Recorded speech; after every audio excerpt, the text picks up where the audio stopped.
And we are on. Welcome, everybody. Hello, hello, hello. Hello. I hope you all are doing great this evening on this Cinco de Mayo. I hope you have chips and queso. If not, you need to go get some. Everybody deserves a little bit of chips and queso in their lives. But yes, hello everybody, and welcome to the this song. This is going to sound like a wish item, the super retrospective mega episode 2 turbo of hot takes. That's right. Or thank you. Or you can also call it mod takes because yes, mod takes. There you go. Yes, with this being the season finale, Skelly and SHIRO have asked all of us mods to do the interviewing for a change. We get to interview the boys. It's true.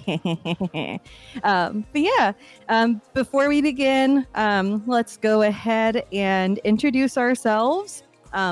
We, the mod team, are here with you. And we are missing one person, Short Stuff, aka Pennsylvania J Frog II.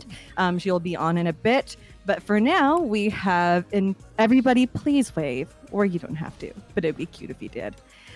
We have Crystal Eternal, aka Ohio J Frog.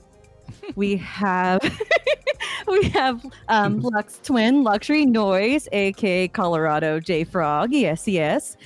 We have Roche Corp, aka Hello Virginia J Frog Esquire. Hello.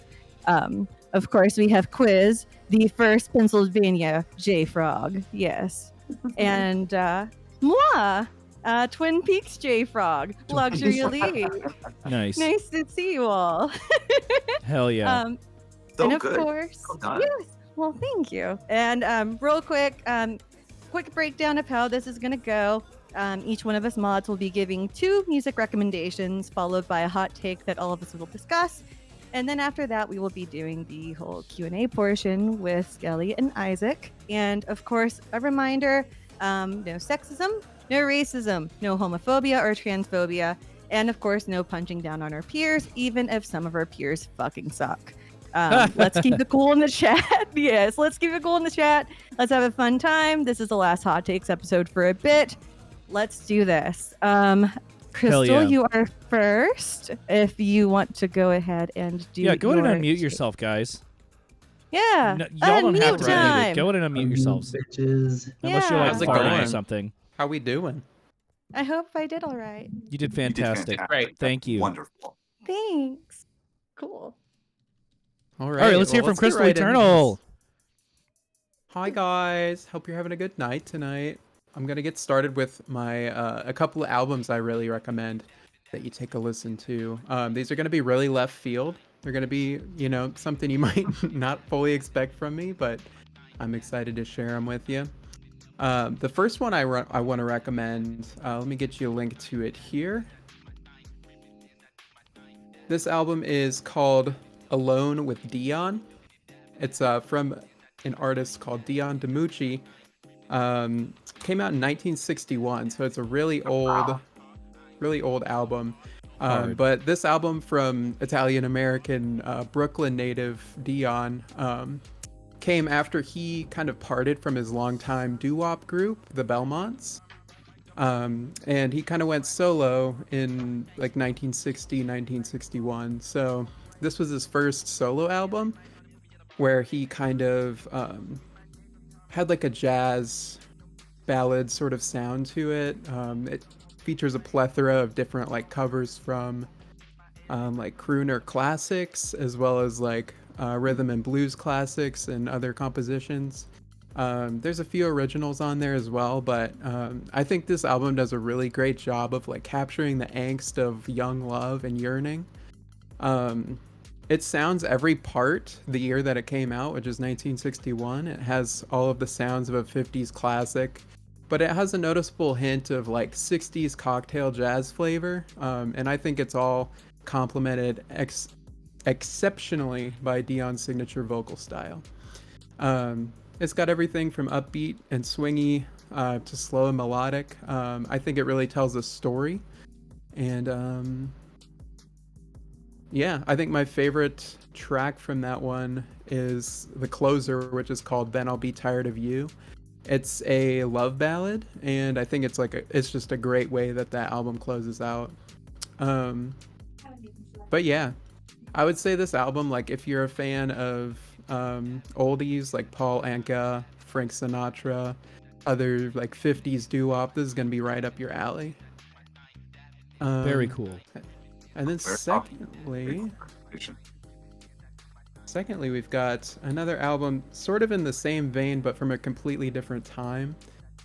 This one is from indie singer-songwriter Richard Howley.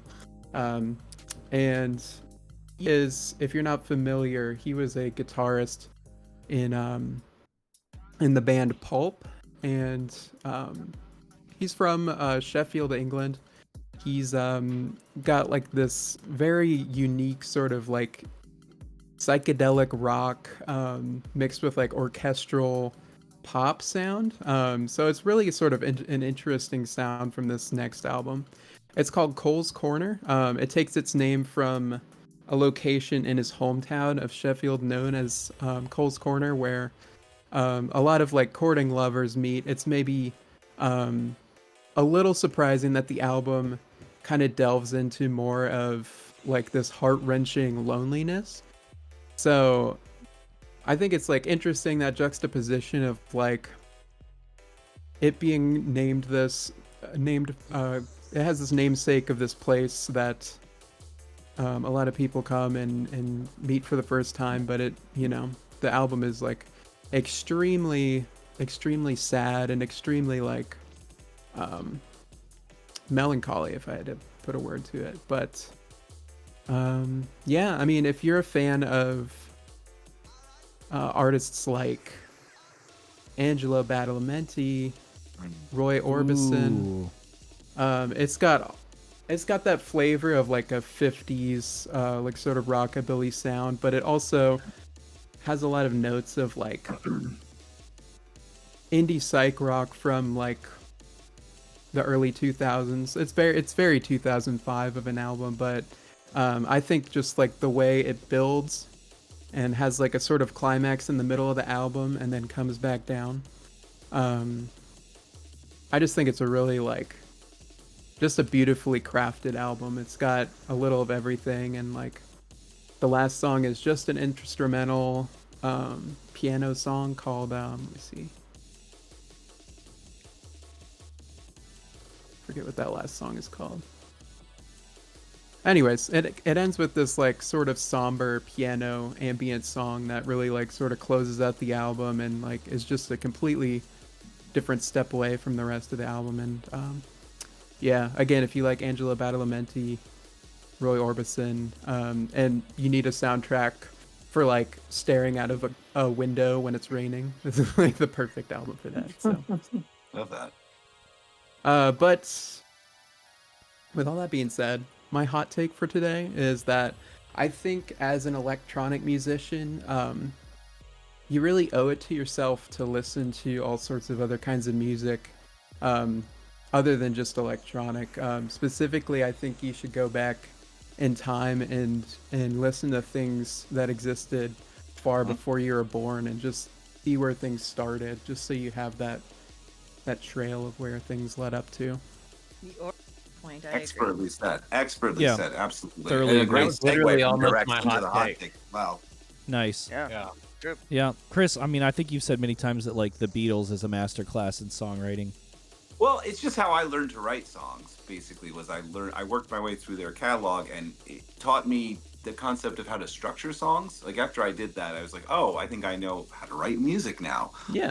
I don't listen to the Beatles every day, but working through their catalog just gave me an idea of how to put songs together. Like it didn't teach me to be a better guitarist, it taught me to be a better songwriter, which I think is important.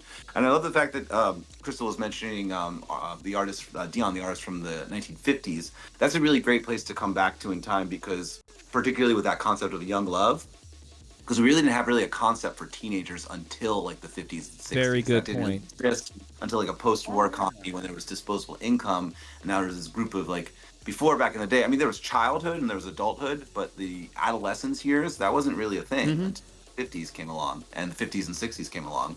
So it's really good. If you want to come back to like emotional songwriting, it's a really great place to go back to as well. And again, to follow that line that Crystal was talking about, it was great hot take. Totally agree. Yep. The Beatles thing, you know, the anthology records that came out in the late 90s, those were so essential for me learning how songs were structured because they actually showed everything unproduced and sort of ripped up on the floor. I always thought those were huge. Wow. Is it my turn? Is it time for me? Yes. Should we move on? Yeah, go for it. I would call that All a right. lull. Let's hear from Paul. Let's go. So yeah, I am predictably going to go straight in on old shit. Yeah. And it kind of in an echo of what Crystal just said, but also going in the other direction. I actually think people should listen to more older electronic music too, because that's our roots, you know. Yeah, and so that's sort of what I picked for my things. The first thing that I'm suggesting is 808 States United State 90. Ooh. And you may say, Paul, why didn't you pick 808 States 90? Because I think United State 90 is a better record. It's the one that I grew up with, but more importantly, it was the more refined versions of the songs after 808 State had been deemed ready to break the States, as well as, you know, just being like this sort of mainstay at the Hacienda. So much fucking classic house shit was born on that record. So much of the sampling methodology. These guys were just like way out in front of fucking everything. And it's wild to me how, you know, Pacific 202 gets so many references. Gorgeous still gets a lot of shit, but like United State 90 is one of the records I hear mentioned the least, and I think it's got so much of the just like down and dirty late night radio, you know, college radio vibe that 808 State were, and that sort of shaped house. So I think that's a huge record. Everybody should check it out, and you get to listen to Pacific again, so why not? Hey. And then my second record choice, I have actually like a list of records here. There are a lot of different ways I was considering going, but it wouldn't be me if I didn't drop Pet Shop Boys. If you ever deal with me, you know I'll recommend something of theirs. I would typically always start with Behavior, which is a flawless 10 of 10 fucking record, produced by Harold Faltermeyer. You should check that out. But instead today, I chose Pet Shop Boys Alternative, which is a B-sides collection that spans all the way back to the beginning of their career, starting with B-sides that were coming off of Please. And it is so good. You know, I don't think people in the 80s and 90s, people were, you know, literally calling the Pet Shop Boys the one-hit wonders because so many people only knew West End Girls, but they, you know, it's also because they were just pretending gay people didn't exist or something. And they were at the forefront of like the club scene, and they were doing so much. And when you listen to Alternative, it starts out all the way back in the 80s, and you see them move through like Italo disco phases and all these different phases. And then by the end of the record, you're sort of walking out to the rest of the 90s, and it's just like a survey of all of these awesome underground electronic art forms. And the Pet Shop Boys are some of the best goddamn songwriters there are. Excuse my language. Fuck it. Fuck my language. Badass. But so I think those are great records, and I really like the disruptive spirit of Alternative because it hits so many different things and it touches themes that people really weren't dealing with back then. Okay, fair enough, Quiz. I will accept my timeout, and I will move on to my hot take, which also sort of themes on disruptive. And bear with me for a second because I'm going to make a statement and then I'm going to qualify it. Right. My hot take is that I feel that Vaporwave is losing its disruptive spirit as a scene. I don't think it's anyone in particular's fault, but the thing that we were talking about last week in a private chat, the commonality to every Vaporwave experience that we hear is the discovery phase. Everybody loves that discovery phase so much. When they're listening to Vaporwave privately, they pursue every lead that they find. If they think they're into something, they chase it down, they go listen to it. A lot of times people will show up to the scene with a collection of favorite artists that may or may not be canon. And that's awesome because where we exist once you're in the scene is you're arguing, you're worried about drama, you're worried about all of these things. But most importantly, you know, we're in a classics loop. We're in like a classic rock loop. where like, and it's nothing against the classics. Like, I think the classics are obviously what brought us here in so many cases. But, you know, we're a disruptive format. We're supposed to be underground electronic music. And I think that the spirit of discovery is something that on all sides of the scene can stand to be observed. You know, like we should check out new artists. We should get as excited about a new release from somebody we haven't heard of that's good by checking it out as we do for every time a classic reissue comes out. Because for more than one reason, in my humble opinion. One, let's say somebody only checks in on Vaporwave every 2 years. If every 2 years that they come back, we're still celebrating the same records from 2014 or two, you know what I'm saying? Like if we're always kind of going backwards, how do we move forwards? You know, it's a disruptive genre. People are trying new shit all the time. How narrow do we want to be? And that is pretty much the extent of my take. I don't want to put any blame on anyone because I think everybody does a lot and we all do it for practically fucking free. So, you know, like there's no reason to like come at it, you know, like anyone in particular is bad. That's how I feel. Sounds kind of obvious, but I feel like if you don't talk about artists, people don't hear about them. If that makes sense. Like, but when you talk, you know, when you talk about an art, like I have seen this happen where I will talk about a given artist a whole bunch, and then I'll see other people start talking about them. Me too. Know?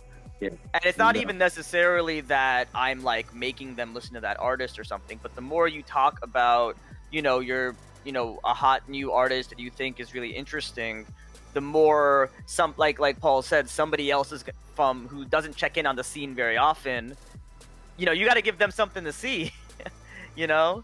Like, I think there's a lot of artists that we all really admire and really fuck with that, like, somebody who doesn't follow up with Vaporwave would like never even know about unless they're like tapped in.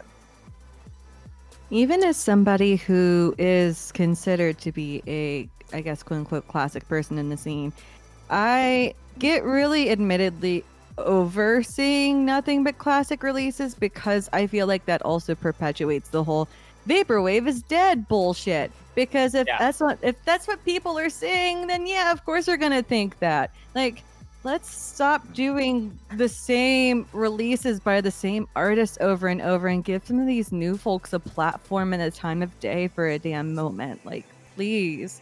I feel like that's really necessary. And I feel like too many people are not getting the attention they deserve because everybody wants a fucking world-class vinyl. Or everybody wants a fucking, I don't know.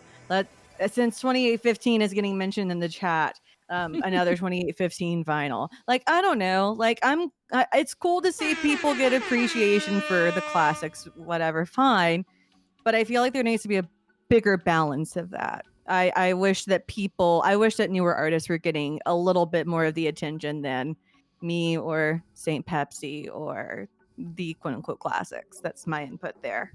And I can't emphasize enough, we're talking about literally two of my close friends who I care very much about when we talk about those two classic artists. So it's not at all like I don't like classic artists, stop looking at them. It's much more of a like, come on, let's open our minds. We got to grow. We got to bring in new people. If we want to stop feeling like things are dying, we have to start helping it live, you know? And I think that that's something that listeners, labels, artists, everybody can do. Fucking find somebody out there and go boost them up tomorrow. Like you know, some of the best artists I find are just people where I'm like, shit, how has nobody bought this record? And so I'll end up sharing that shit and buy it myself. You know, I don't know. I think some of the people in here are particularly good. I think Roge is always putting people on. Lux, you're always digging new stuff all the time. Chris, you know, you put me on some very lesser known artists. So, you know, all of you guys are particularly good, but I think you guys are really good at signal boosting up and comers. I just go through Skelly's Instagram story and just add all the songs he uses to my playlist. I mostly look at his jacket. The difficult thing is you're competing not really against music any longer, but you're competing against concepts of styles. People care much more about, and we used to use the word aesthetic a lot, but now the word aesthetic is like, my style is you know, late 90s puff goth or some fucking garbage that's just a starter pack. So they don't actually damn. listen to music anymore. They pick a concept that is trending on Instagram for a style, some fucking bullshit that's like just a way to create more talk about, and then they just pick whatever you're supposed to listen to based on that. So that's the tough part. People don't really do scenes anymore as much as they used to. They just find identities to categorize themselves as for a few weeks. My new Puff Goth EP is coming out this May on I can't remember which record. Okay, Neggy label, Jimmy but- over here.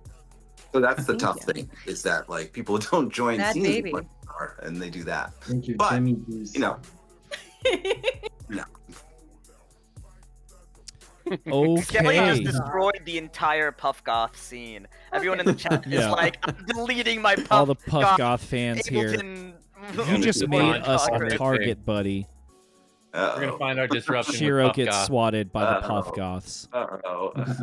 Everything is, I don't know. It's ridiculous.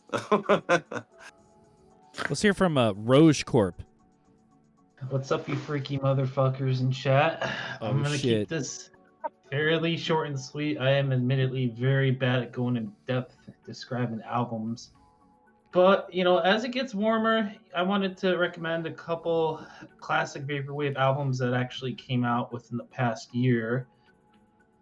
First one is called Cruise Wave by Comfortron. I'll link that in the chat.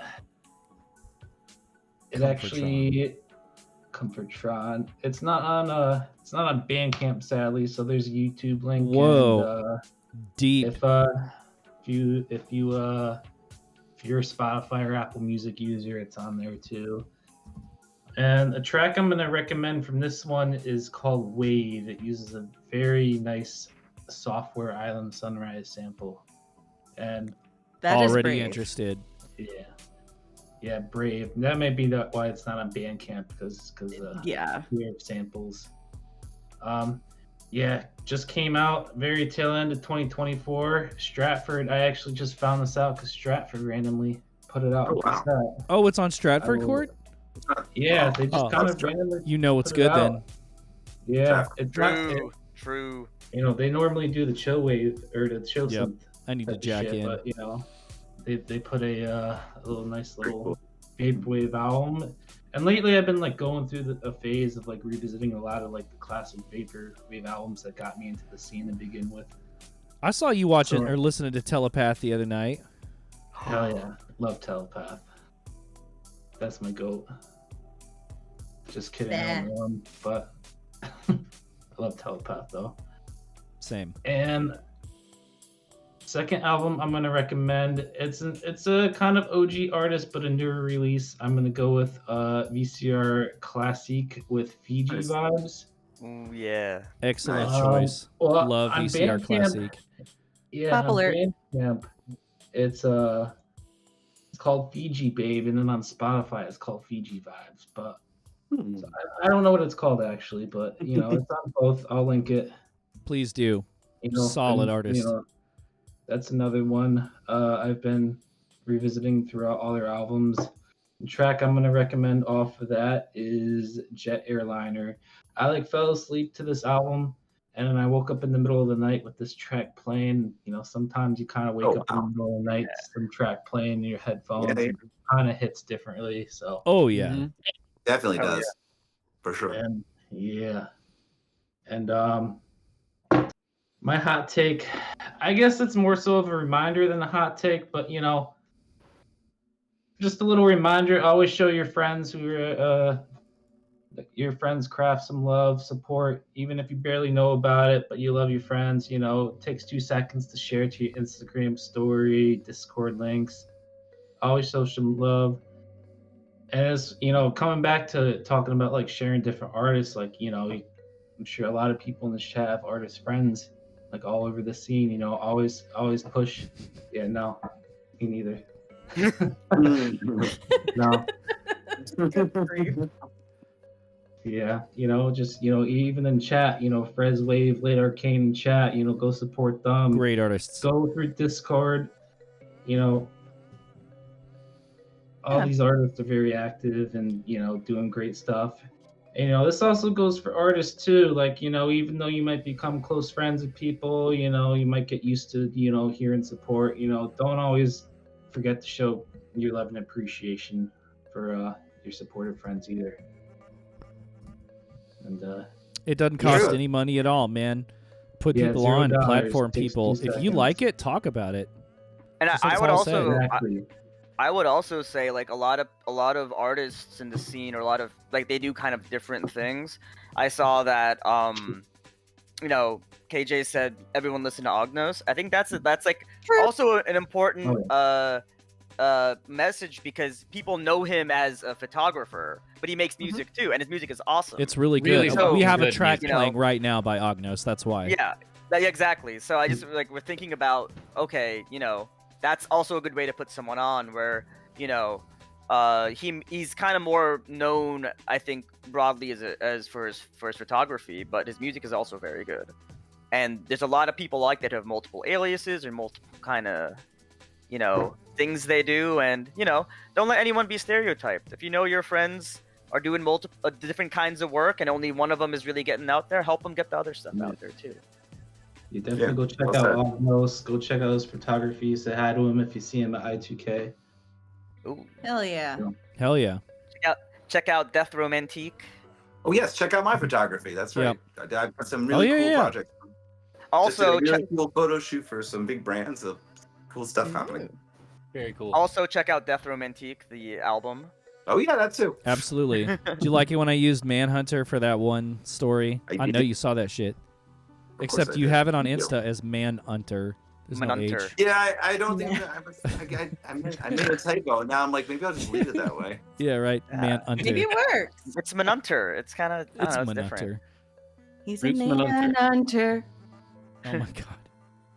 Sorry, couldn't resist. All right, never mind. Maybe I'll change it. Right. Yeah, you sound like me. All Quiz, right, you now- wanna Yeah, no, lead we'll us into? Let's get those Sure. recs from Quiz. Sure. Okay, so my hello my baby, hello my honey, hello my ragtime gal. Oh my god. my voice Oh my biz. god. I am kind of going a little different with this one. This is unfortunately most of the information on this is in Cyrillic, but I've been bumping this album by the Pavel Osyanikov Orchestra. So I'm gonna put that in the All right, I want to see this. on Yeah, right. YouTube. It's Wow. it's like a it's from 1985. It's like I guess a Russian composer who made this like it's kind of like jazz fusion, the way you think of like Japanese jazz fusion, like Cassiopeia, but it's also Wow. kind of also like spacey jazz fusion, the way you hear it from like American bands like Lonnie Liston Smith and stuff like that. So it's Wow. very interesting. There's no vocals. The tracks are kind of like they're like all the tracks like fade out, so the album doesn't have a really great continuity. But I think it's a really cool listen. Just this idea of it's a Russian basically. I think he's some kind of composer, but it kind of hits that Japanese jazz energy and that cosmic jazz, a little bit of disco, a little bit of like funk. So it's a really interesting and kind of diverse album. I got it on vinyl and I just couldn't find it anywhere until I kind of dug it up on YouTube. So I put the YouTube link in there for that. Hard. I don't think it's on streaming or anything like that. But all the information on it is in Cyrillic, so I can't really.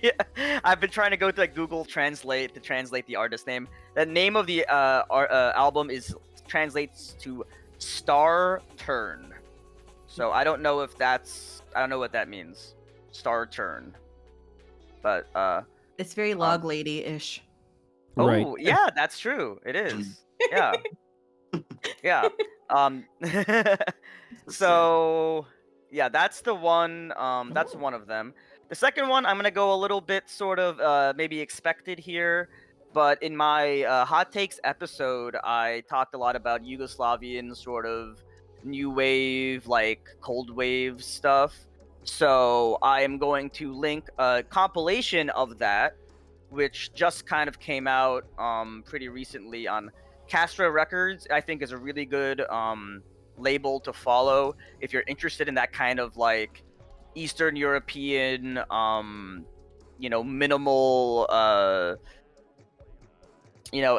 it's I don't necessarily like to use like dark wave and cold wave because I think those are a little like those words didn't exist when this music was coming out, you know? Oh yeah, It's that's a like fact. these bands would call themselves like new wave or they'd call themselves like post punk or like minimal, synth pop or something like that.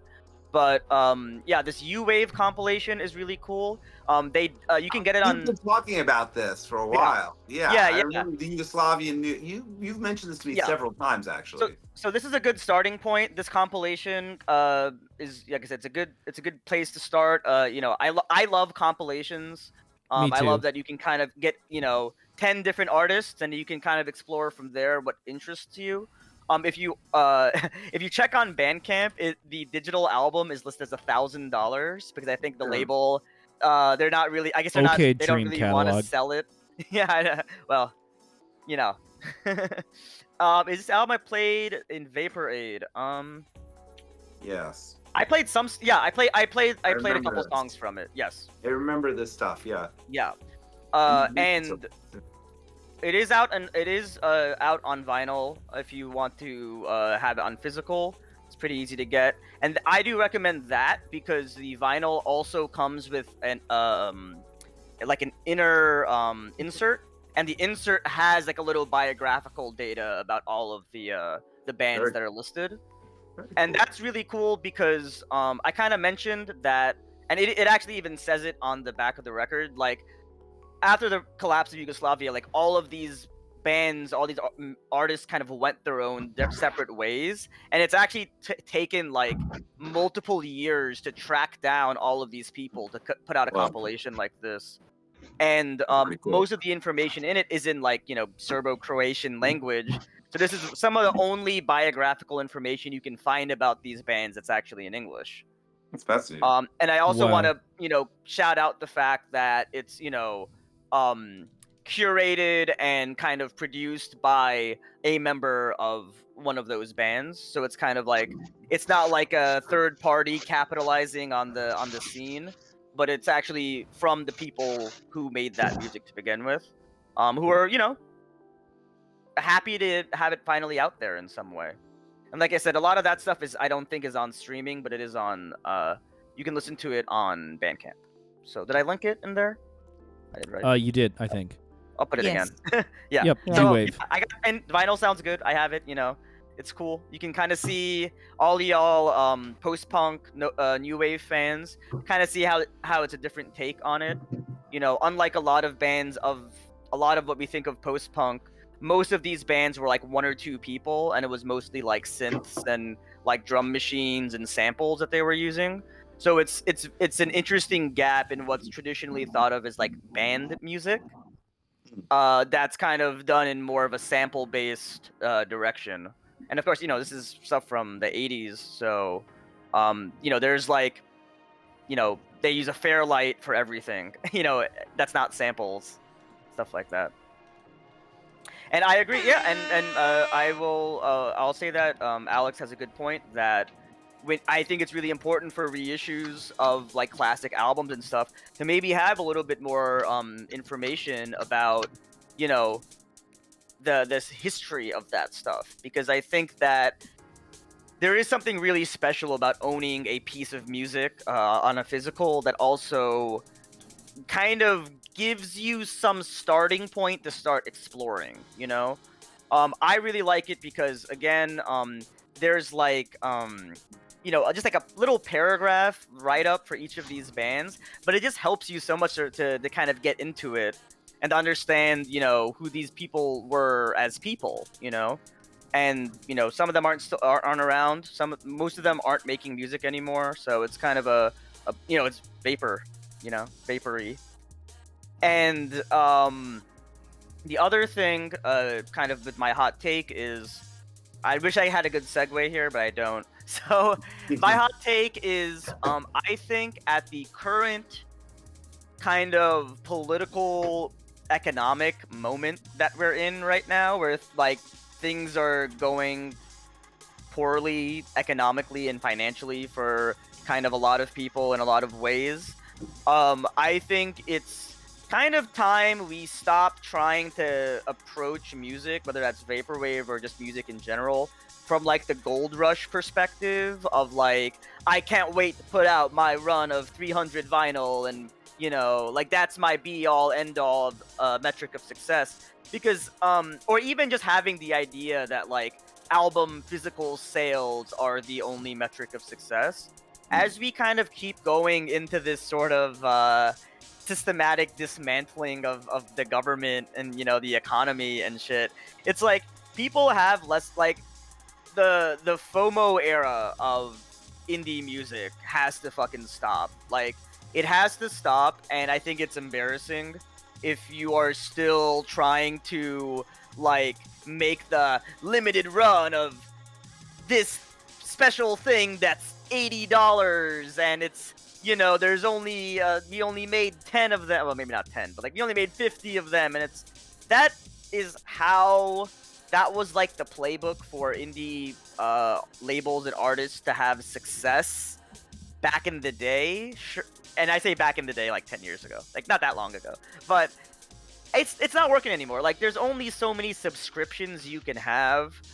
There's only so many like Patreons you can be on, or things like, things of that nature that a person can do. And I see people kind of still going that direction with things.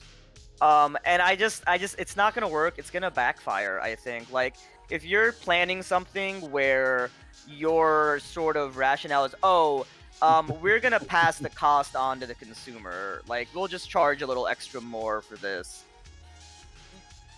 that's not sustainable, and it's just not, it's not gonna keep working. Like, we need to stop squeezing each other, you know what I mean, like, for, you know, a few dollars here and there in a way that is kind of, I guess, manipulative. Because I'm specifically saying, you know, I'm not against Patreon, I'm not against like Twitch subscriptions and stuff like that, but it's like when you're an artist, like, and or a label, or, you know, whatever have you, and you're just out here like catering to your fan base, or catering to the people who can, you know, put out a certain amount of, you know, money for a rare vinyl or a rare reissue, then that, you know, that's like, vinyl is getting more and more expensive. It's just less and less sustainable, and I think we're already kind of seeing like, it's not the cash cow it used to be. It's gonna fall off a cliff very quickly. There's gonna be a point where, you know, people are gonna put out the hot reissue of the day or something that's been heavily demanded on vinyl, and it's gonna be like $50, and no one's gonna be able to afford it. You know, everything's going up in price, and like Paul was saying, a lot of us in the vaporwave scene are doing things for almost free.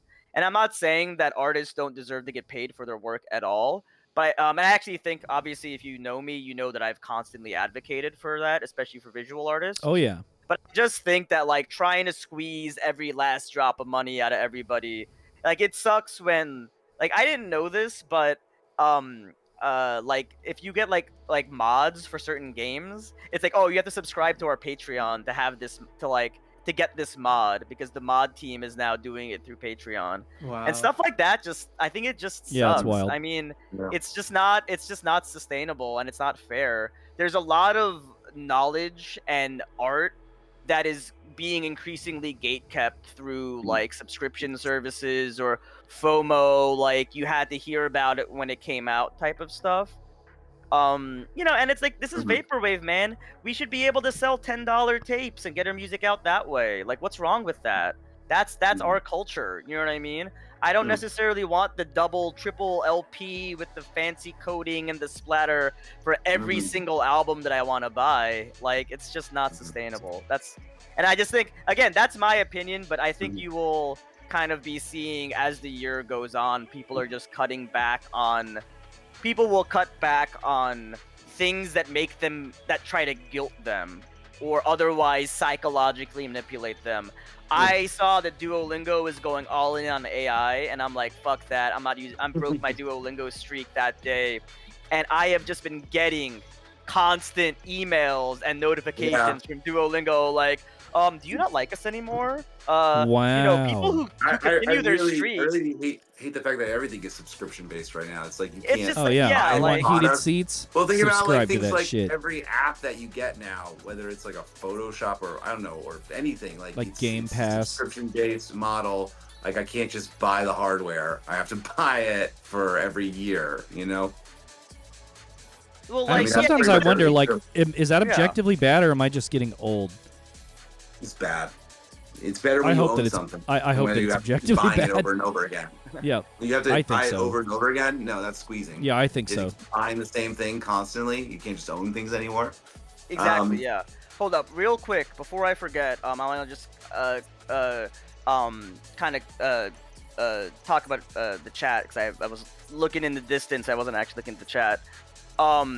Paul mentioned the Fairlight is a sampler. That's what I mean. Is that like they would sample other things? They would use the Fairlight to sample other things. I was just being a dumbass. Yeah.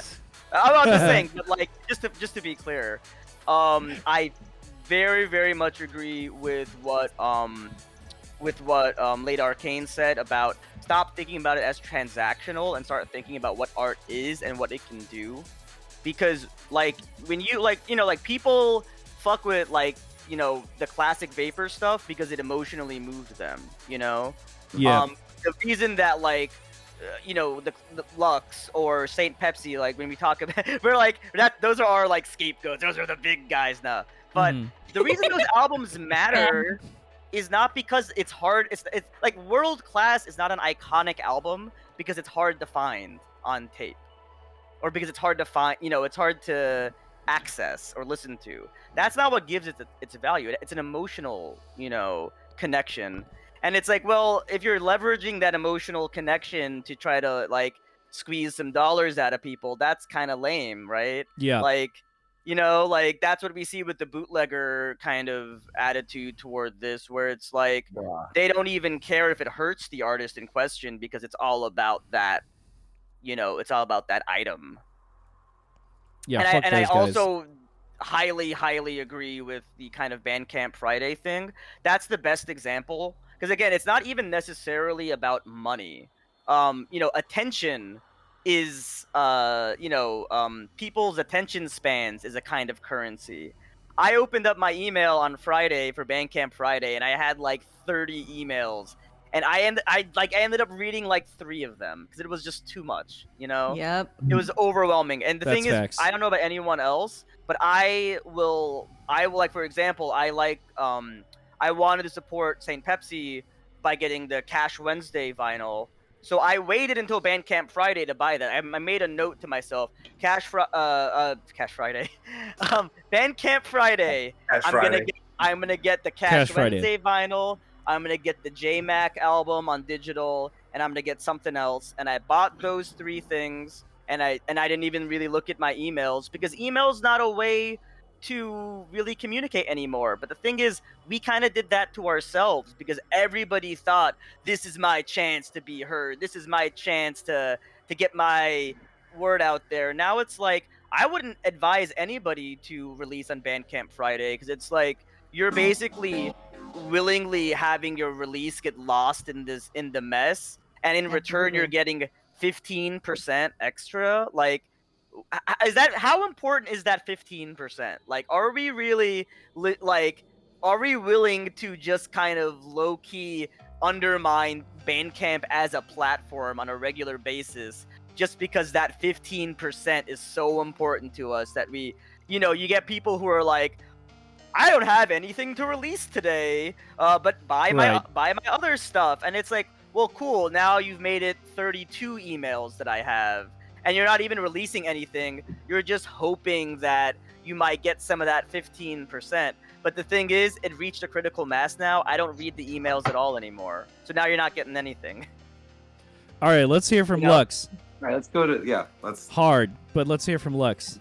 Thank you, Quiz. I will at least for I said it in the chat, but Bandcamp Friday nowadays kind of feels like a monthly record store day in terms of oversaturation with releases, and it drives me nuts. Funny enough, I kind of am going to be mentioning that a little bit. in my take, because I do think that there needs to be a discussion about how labels are promoting these artists. And it was also a bit mentioned earlier about talking about how there's such a focus on classic releases and not enough on releases that are happening currently in present day. But as a whole, I really think that labels need to not do as much of not to toot my own horn here, but the Fortune 500 way of running the label that was kind of announce the album ahead of time, drop the album, go on to the next. Because that is another problem that is happening in the scene. There's a lot of labels out there and there's a lot of music out there, but it's kind of, I don't know, a little bit of a TikTokification. It's like nobody can keep their attention span focused on one album because it immediately, the shift is on, okay, that album's out. Let's go ahead and get ready for this next album. And I think it would be really cool if people, or labels rather, stopped using Bandcamp email for outreach as much, because as it's been mentioned, people get really overwhelmed by the amount of emails they're receiving, especially on Bandcamp Friday. I try my best to read those emails, but I know a lot of people see, I mean, usually on Bandcamp Friday, because I follow so many artists and labels, my front page is usually full. I may have about 4 or 5 emails unrelated to Bandcamp on the front page of my Gmail account, which is insane. I really do hope, or at least like I wish that labels would maybe use a little more in terms of outreach. Like, I don't know, use Blue Sky to post about things. I don't know, post. I know folks still use SoundCloud. Post a single from that album on the SoundCloud with a link to the album. I think that's a super cool idea. I think it would be dope as fuck if we went back to the format of music video singles that accompany. That's come back. It would fucking so smack. Do you know how so fucking fun. Yes, and I feel like I used to do that all the time. We all used to do that all the time back in the early 2010s. Absolutely, the reason why I got into videos. Yeah, the reason why I got into Glows and Melts in the first place was because Airline Tapes did that kung fu video thing. The guy. Disappointment. That video. That was great. Yeah, that's a prime example of get somebody into it by making a video for it. Like, do you know how fucking sick it would be? Yeah, do you know how fucking sick it would be if if labels commissioned, like, I don't know, Wave Squad, for example, to be like, yo, hey, here's a single. Of course, give them time to do it. Don't be like that artist that only gave them like 4 fucking hours. I guess it just used to be so much easier then, because blogs were still a thing and the Facebook groups where you could post the video were still a thing. But there's got to still be a way to make that relevant, you know? I mean, we still... you can do it on Instagram. You can do it on Blue Sky. You can do it on Instagram. Yeah, Blue Sky, Instagram, Discord. And I also think that that's another problem. Yeah, that's true. I think a little visual component would be nice, again. Yeah, I really think that there's a lot... I mean, I was in a discussion with Georgie earlier, and Hitachi Home Video is trying to do a lot of video-based components, which I think is sick. I think more labels should be doing that. But I don't think it's really happening enough. And I think that that would help in giving more attention and more time to these artists who deserve it. They made this album out of love, and they're barely getting any attention for it because the label, even though they have good intentions, aren't really giving the love for it either. So I think that that would be really cool to see. And I also really do think that labels and artists alike need to branch out from their own like insular areas, because I know, like, not to call anybody out, Signal Wave and Slush Wave, of course, love both, but I feel like there's not a lot of outreach in like other Discord. So I feel like I miss a lot of Slush Wave, and I feel like I probably miss a lot of Signal Wave because they only post within themselves. And I feel like if they branched out and posted about it elsewhere, I would probably find it and check it out. And I feel like it would be the same for others. Same thing with a lot of the Stratford artists too. Yeah, absolutely. Absolutely. And also, transitioning, I mentioned Slashwave. I forgot to do my 2 recommendations, so I'll go ahead Oh and shit! do. Yeah, you did. That's Yeah. okay. Oops. You kind of My dovetailed off what bad. Quiz was saying. That was actually really Yeah. slick. A good segue. It was a natural That thing. was pretty slick. It's like, Someone had to you. stop me from talking. Yeah, sorry. Big love. I'll whack you. So real quick, we are going to start with this compilation done by Slushway Social Club, one of many. This one is going to be SSCC Volume 5, Brief Glimpses of Quicksilver Dreams, or Slush in a Rush, as they called it, which is adorable. Basically, I know that Interesting. Slushwave can. Yes, it's actually a really good. It's long, but the songs themselves Imagine are that. not long. Well, that's the thing. Slushwave is known usually for being, the tracks are usually 7 to 30 to an hour long in length. But if like this compilation, all the tracks, I think the longest is 4 minutes at most. So it's I like an like that. introduction.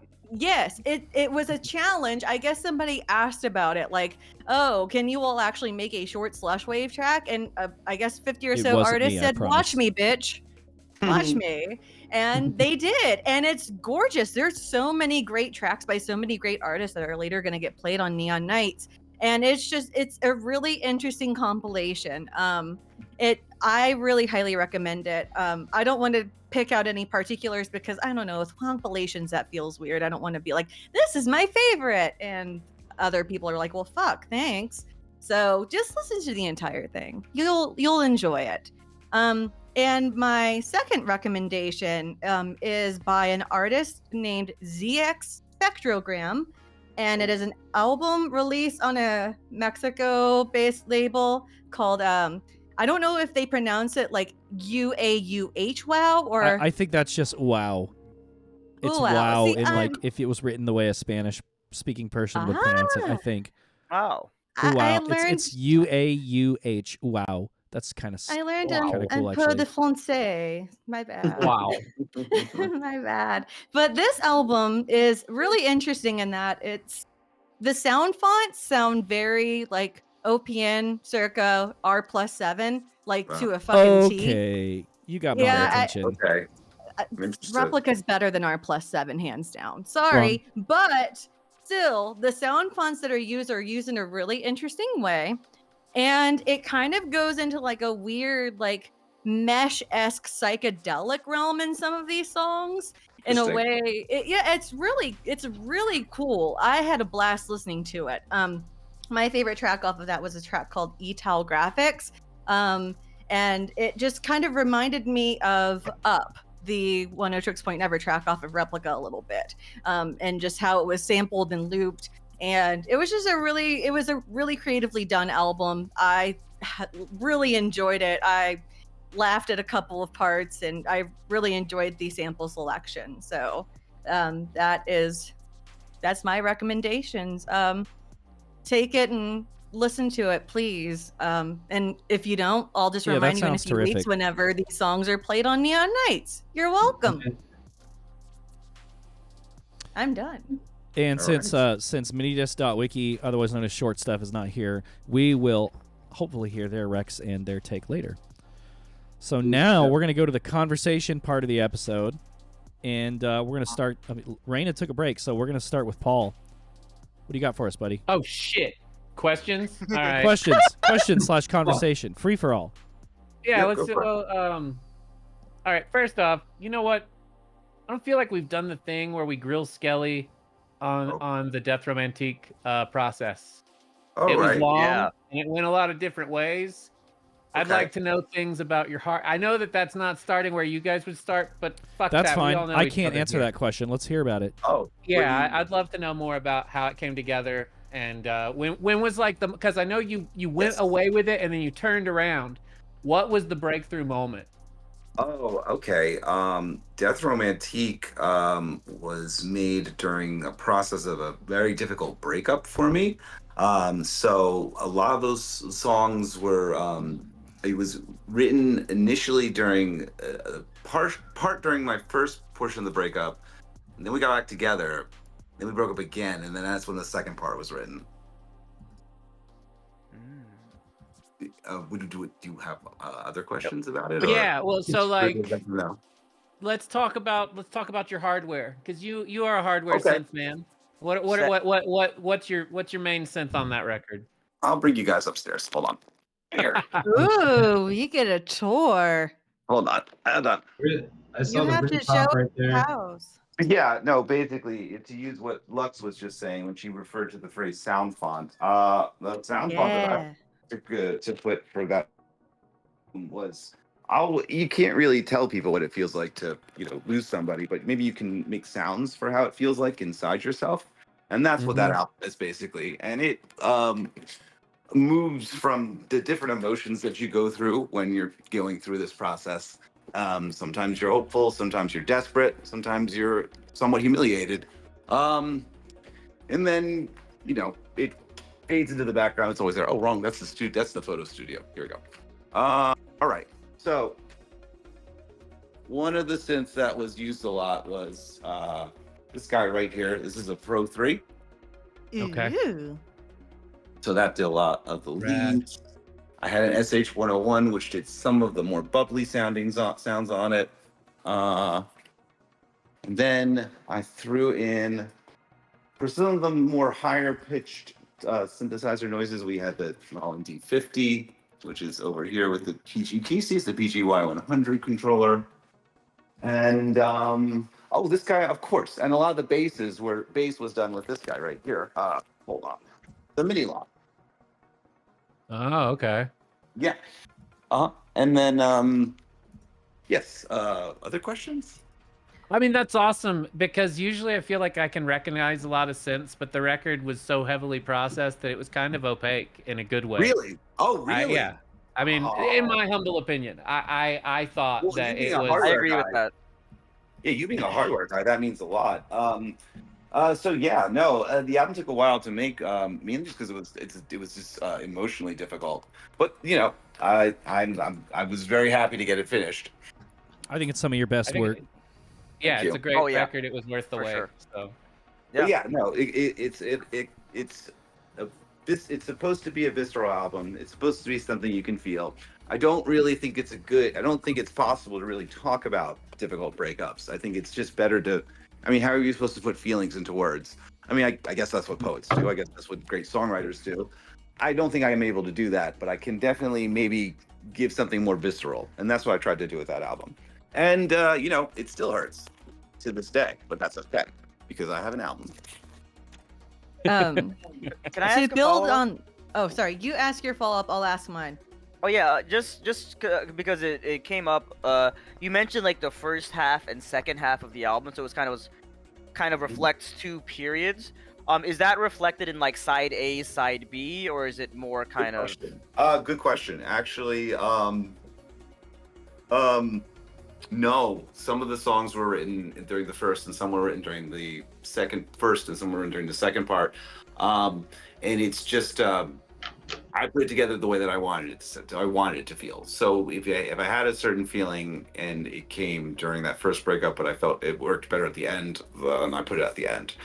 But they were all written during pretty much exactly after different things, different experiences. Like I would go like, if I was in a very desperate mood and we were like still going back and forth, then I just started writing rather than embarrass myself and say something or behave in a way that would make me look foolish. I wrote music instead. Does that make sense? So like, Absolutely, you ever been through a tough breakup and you're floundering and you don't know what to do, and maybe you're gonna like, I don't know, try some desperate act to get their attention or to go back to them or whatever. Well, instead of doing that, I would just get a synthesizer and start sketching out a song instead. And that was actually a much better and healthier way to do. So actually, I'd recommend that to anybody if you're going through a difficult time with somebody or something in your life.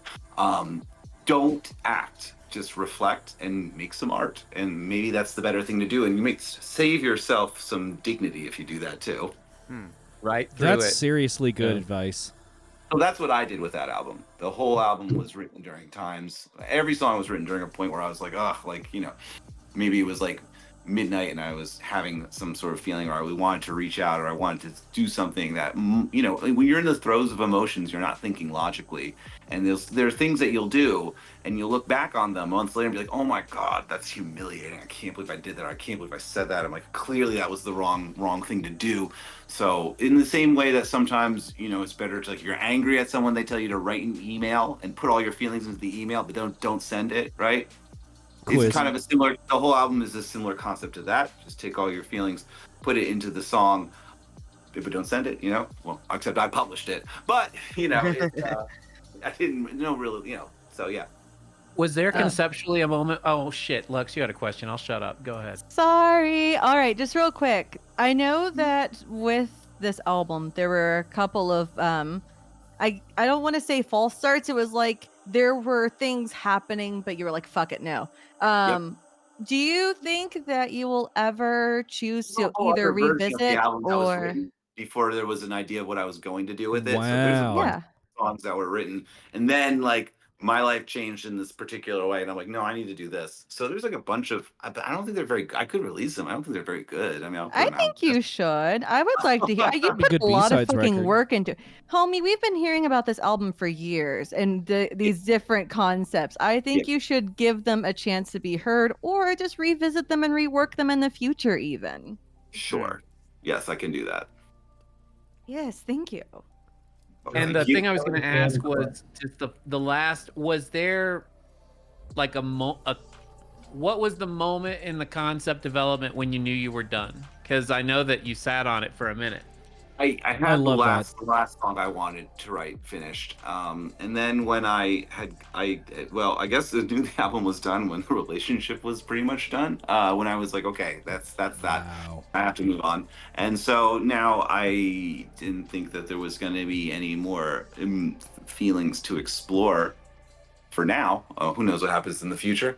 But for that point in this relationship, there was nowhere else left to go. So when there was nowhere else left to go, there was no more music left to write. What brilliant closure, though. I mean, that's nobody thank you. gets that. You gave yourself a gift. That's so fucking rad. I love that. Did make the album for yes, true.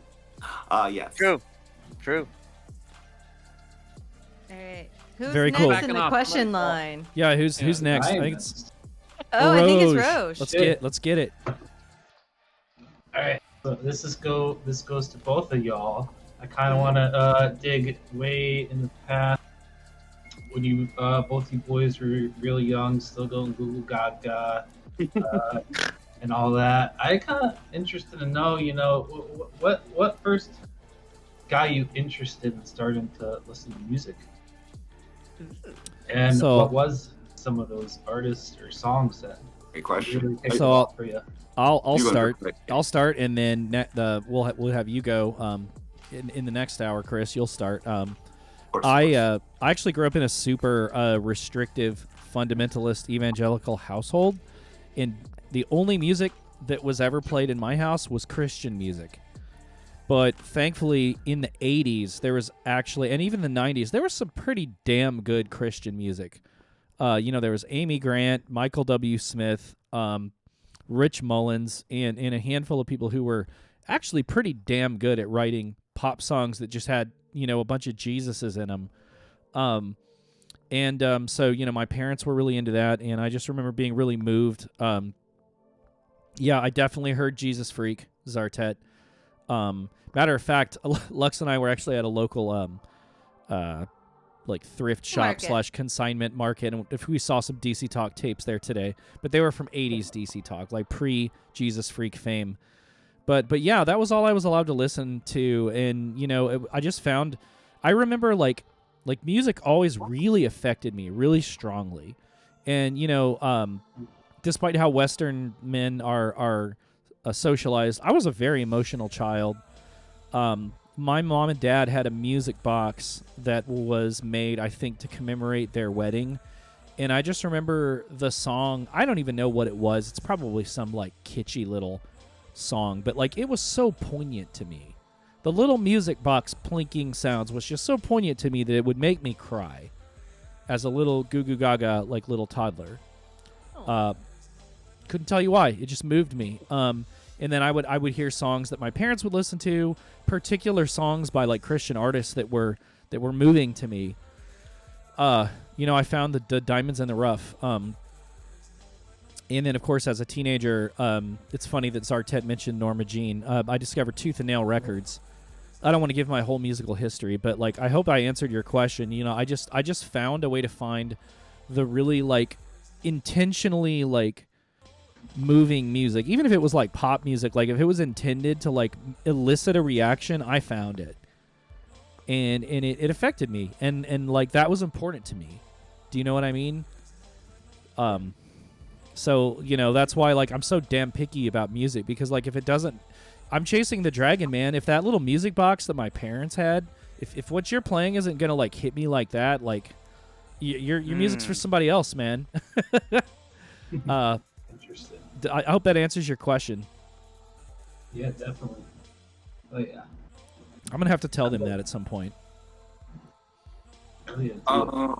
Right. Well, the first music that I remember listening to when I was growing up, that my parents had a cassette tape of over and over again, was the first thing I really remember listening to all the time was the Top Gun soundtrack in my mom's car. She used to play that over and over again. Fuck yeah. And so she really loved to play, the Highway to the Danger Zone and on all these other songs. But that also, I think that the OMD song on there, right? Take My Breath Away. Is that OMD? Mhm. No. Berlin. Berlin. No. It's, who is it? It's Berlin. Berlin. Harry Why did I say- Nunn sang No, for exactly. them. I don't know if she's related or not. Berlin. Sorry. Yeah. So of course there's those really fantastic first three, keystrokes. Do do do do do. Obviously very breathy classic synth patch right there. That was very interesting to me, and that was the first time I remember feeling moved by music a lot. And then also my dad had a Tears for Fears Best of Sound album that would be played on. Hey. That's a great Well, that was pretty introduction. cool. And then my mom had an old vinyl collection. I don't remember actually ever listening to those vinyls, but I remember being able to take them out and open them up, and they were very interesting. And I didn't know how to play vinyl as a child, but I knew that something was in here that was very special. I remember like opening old Steppenwolf albums actually, and they had like some Hell very yeah. interesting cover art. Yeah. And that gave me the idea that, you create lore and interesting artwork around the music too. This is a whole experience with music that isn't simply, not that there's anything simple about it, but simple, the auditory portion of it, but there's more to it than that. And that was pretty cool. And then I guess the first music I really started listening to that was mine was, obviously, I grew up in the 90s, so grunge music. That was kind of an interesting thing. But what that kind of opened up for me more so also was the concept of knowing who the members of the bands were. And then when you learned, like, I remember seeing like Temple of the Dog for the first time on MTV, and then seeing like, wait a second, that guy, that's also in another band. Yep. And that guy's in, like, because it Oh, was yeah. it was Super the group. yeah, it was Not like the Wiley, Mother Love right? Bone. It was like the Mother Love Bone sort of like tribute to the Yeah. singer who had died. So they all joined together and put together that Yep. band with Chris Cornell and Eddie Vedder doing vocals, and of course members of Soundgarden who go on to be in Soundgarden and in Pearl Jam. But I saw the music video after Pearl Jam and Soundgarden. That's when I realized that, like, Absolutely. these are artists and they carry their different styles around with them, so you can kind of follow the path that music goes by studying the people who compose it or are in it. You know what I mean? And so from that point, I was able to sort of I thought it was interesting to gather the history of the way that music would traverse across different eras or different bands or different styles, and you could track that by knowing who the members were. And then the radio also opened the idea of the concept of singles, and the albums when they would come out, I would like to keep track of which song they put out first. So that gave me the idea of how music was structured in general when they released an album, and be like, okay, the strongest song is here, and it comes out, and they placed it third on the album. You know what I mean? They gave me an idea of the framework of music, and that was really I interesting. noticed that too. You know what I mean? What was really interesting. So really, what was really interesting to me was the ecosystem of music, the art of the album, the members of the band, the way that they structured things, and the big story that it told, and how if you tracked it, you could follow all of human emotional history through it, and that was really interesting to me. So that was really what that opened up for me, and from there, then I just found the stuff I liked. But those early experiences are what gave me the framework with how you could experience music on this multi-dimensional level. You know what I mean? Interested. I always felt I like love that you were a lot of focused on bands would. album sequence so early. Sorry, Isaac. No, you're fine. I was going to talk about that. I can tell you. Oh, everyone absolutely. knows that track 2 is always the banger. Totally there's remember. always like every a time, like, reprise. I totally remember like when In Utero would come out. Like, okay, so Heart Shaped Box was the first single, and then All Apologies was the second single. You know what I mean? Like, oh yeah, absolutely. I can still remember every time one of those bands came out with a new album, which was the first thing they would release on the radio. And you'll always get like a strong track in like the middle of the B-side, like circa track 7. There will always be like the deep cut ballad. That was what I always fucked with that one. Speaking of B-sides, that was the thing I used to do when I was a kid too, is I'd buy the singles because I knew on the singles there would be a B-side that wasn't included on the album oftentimes. And also the singles came with their own artwork and their own little slip cover. And so that was really cool. Like I loved buying the singles too, because that was just another interesting little satellite that was revolving around the album as the planet. You know what I mean? Just kind of go in and listen to it blindly. It was cool. It was just cool to have they have a little like world that the artists had created, and that was one of the portions of it. It was very interesting the way they create their own worlds. Oh, yeah, sometimes the B-sides are always like the best. Or they released like a box set with all the B-sides. Like I remember Smashing Pumpkins did that when they were done with when they did that for Melancholy. They had like a B-side box set you could get too. Exactly. Well, Okay. interesting, guys. Quiz, what do you got for us? I got a tiny wine bottle. Look at this thing. Hard. Adorable. Isn't that cool? Adorable. So Rose got I a have a D-box. question. Raina got Again, Poland Springs. I got a question for both of y'all.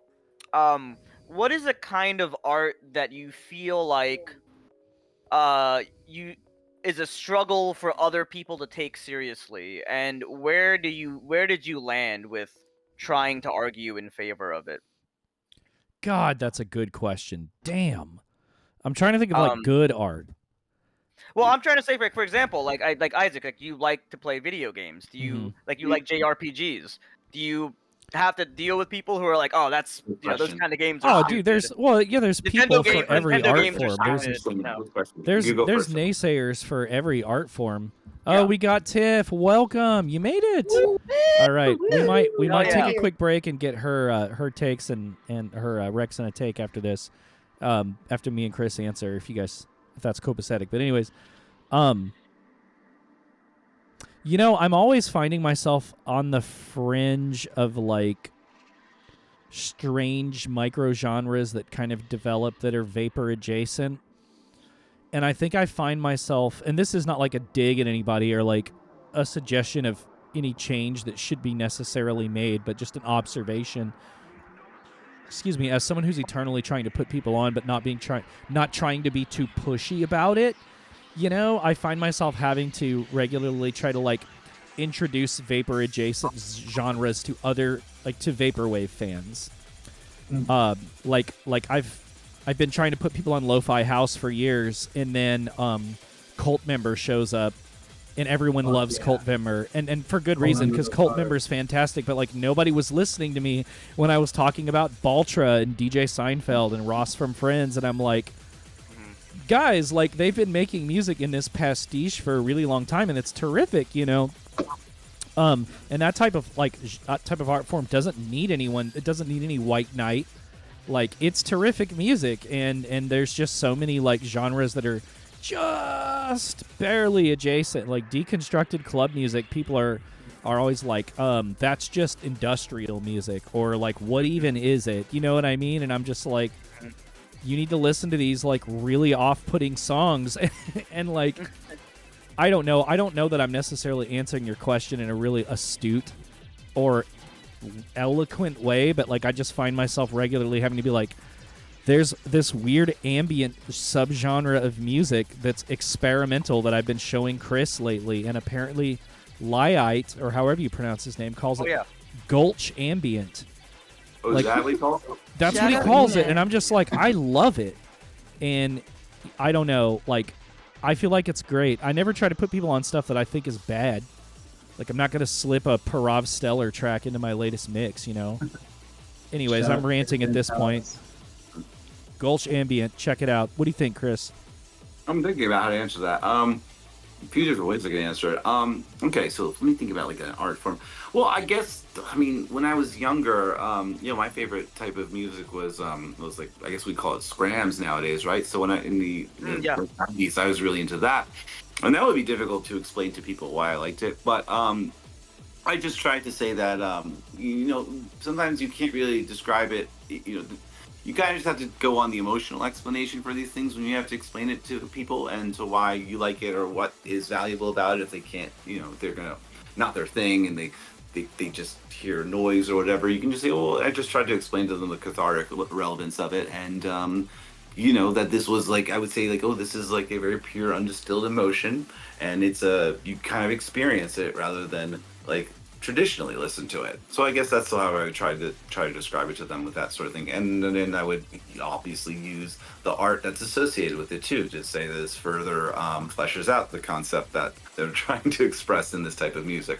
And I guess that's what all you can do sometimes with these things, is do you defend it by coming with an emotional vantage point towards it. That's what I would do. Well, Isaac, would you find that people would like discount the name, and actually to Skelly as well, like, did you find people would discount like the music because of the name of the genre or like the name of the artist that sounded like a joke? Like, I can understand being like, I listen to Scrams, and people being like, what is that? That sounds like, I mean, like, I grew up in the era of, like, and Chris can probably relate, where, like, it was, like, people were called hipsters, and it was like, oh, I listen to more underground music than you do. Underground was the operative term. Yeah, for sure. Like, I'm so underground. Like, I remember this one YouTube skit with, like, these Australian people, and they look like scene kids, and they're like, oh, yeah, it's so underground with the straightened hair. And like people like that can't fathom the idea that you would actually listen to this stuff because you enjoy it. They just can't fathom it. They're like, "Well, what? Why? You're just no one actually likes this. You just It's very difficult to be able to tell them like, no, this is really enjoyable to me." I don't know, man. I always listened to stuff that was like different from all the kids at school. I remember like in the 2000s, all anyone wanted to, everything had to be so hard. It was always hardcore, very like masculine and very like aggressive, and like no one, I listened to synth pop, Christian synth pop. So I wasn't getting any pussy, that's for sure. And so, yeah, got the rare Reina react. So yeah, like, I'm so used to people just being like, what is that? Ew. Just being like, oh, well, Yes, Pacific Plaza. It was Joy Electric. That's right. There are no other Christian synth pop artists. That's it. And he's damn good at what he does. And he's from Orange County, actually. Shout out. He's a pastor, actually, in Orange County. I think it reminds me of what Skelly was saying earlier about like the sort of aesthetic or style. Like if you have a catchy name for it, that's all, or you can relate it to other things. Like that's almost more important than anything else. And it really sucks because I don't like that approach to music. I think is very reductive. Like I've been listening to like Hungarian gangster rap lately, and it sounds silly to call it that, but I think it's good. Like I'm sorry, it's I'm not conditioned all to think that sounds cool. Sounds cool to me when you say it. I like that idea. But well, I guess it sounds gimmicky. You know what I mean? Like, oh, Hungarian. Like, it just sounds like something you would say to seem cool or to seem like. Can we have a vibe description of what Hungarian gangster music sounds like? I am going to post a link in the chat because I have listened to a lot of Dope Man. Dope Man. Dope Man. That sounds like what you would call yourself if dope was extremely illegal. The Les and Jake song called Dope Man. Dope I think he's named after the NWA song, probably. Probably not named after the ska band song. Probably not. Actually made a ska joke walking into Cost Plus World Market because there was a woman standing with like overalls and like shoes as well, and they were all checkered. And I was like, pick it up, pick it up, pick it up, pick it up. And a kid had the checkered Vans on. Anyways. So Tiff is here. Shout out Minidisc.Wiki. She had a work shift she had to finish. Since you are here and the show's actually started now that you're here, why don't we hear I'm your always two... here, but starting the party. Let's get your two recommendations and your hot take. Cool. So I would say that my first recommendation, especially since it's on mini disc, is Heaven Samples Distorted Reality. Fuck I, yeah. lo- Yeah. I love Fuck that. yeah, I'm Heaven I'm so Sample. happy that it got released on mini disc. But Great no, choice. it's a really good album. I'm not really somebody who's into like shoegaze or that type of stuff, but it's just a very chill album to listen to. I would like for people who are not like into vaporwave or shoegaze or even just in that genre. I feel like I could like recommend this to like normies and they'd be like, "Oh, this is actually pretty cool." This sounds like, I don't know, the early 2000s, late 90s. I can get down with Nice. it, but it's not like too abrasive, but it's very cool. But it's released on 100 plus records. Yep. Ooh. So Yep. that was Plus Still CDs 100. available. Thank you. That was plus gonna make me 100, crazy. sorry. Got Great that label. backwards, but I like Great it label indeed. Shout out, He was Jeff. telling me- well. Great guy, He was great telling pick, me- great label. Oh yeah. He was telling me that like Fro and Ivy and like 9 Inch Nails are like big influences on that one. Okay. That's a hell of a variety. Yeah. Yeah, and he did like that guy's got I mean great he did a lot of taste. his own production, like he did Oh yeah. I know that he got like he did his own vocals and stuff like that. So it's definitely I could tell that he put a lot of effort into it. It wasn't something he just threw up. It was definitely something, and I knew that he was been working on it for quite some time. But yeah, I definitely recommend Heaven Sample Distorted Reality. And like I just like the scribbles on the artwork, MS Paint style, so that's really cool. But my second recommendation, I'm gonna move more towards dubstep because obviously I'm the resident. Oh, I was hoping you would do that. Yeah. Dubstep. Yeah. Nice. So, Relax. Flux Pavilion and Dr. P, they have been really big in the scene since like 2009. They run Circus Records, but they recently released a 15-track album, and it's self-titled. It's called Dr. P and Flux Pavilion. But it's definitely like their style, but it's more of a modern take of dubstep because I feel like people are like, oh yeah, I've heard of Flux Pavilion. It's he's I Can't Stop, and that's like 2011, 2012, but it's like they're definitely they're coming back with like just like a modern take of it, and they have a lot of very funny tracks. One of them is called Pin Island or Pin's Island, and if you could just juxtapose the name, it sounds nice. like Penis Island. Penis Land. Penis Land. Oh. I'm trying to immigrate. There's also we also feature Eric. If you're familiar with Carrie Benito, she's on one of the tracks. She's on I Love It. Wow. Or so that was surprising. I didn't realize that they knew each other. So if you're familiar with that, I definitely recommend checking it out. But it's definitely a I'd say like Flux Pavillion's more of their like this album is more of their not as hard. I feel like Flux Pavilion and Dr. P are known for like very heavy hitters, but I'd say like in the last like probably 5 years they've gone more of like more ethereal. There's one track on there that's like really like definitely your bro step. But there's a lot of tracks in there. There's Turbo Time, which is just fun. It's a lot of fun tracks. But they're going on tour. I'm going to be seeing them in Baltimore October, I think. So Nice. really excited about that. But I definitely recommend checking that out if you're interested in dubstep. It's definitely a lot of hitters on there. I can't say there's any tracks on there that I'm like, I don't like it. But if you're into dubstep, definitely recommend that. Love that. Flux is one of the more accessible artists of dubstep too, right? Yeah, I would definitely say so. I even like Flux Pavilion. Like, yeah.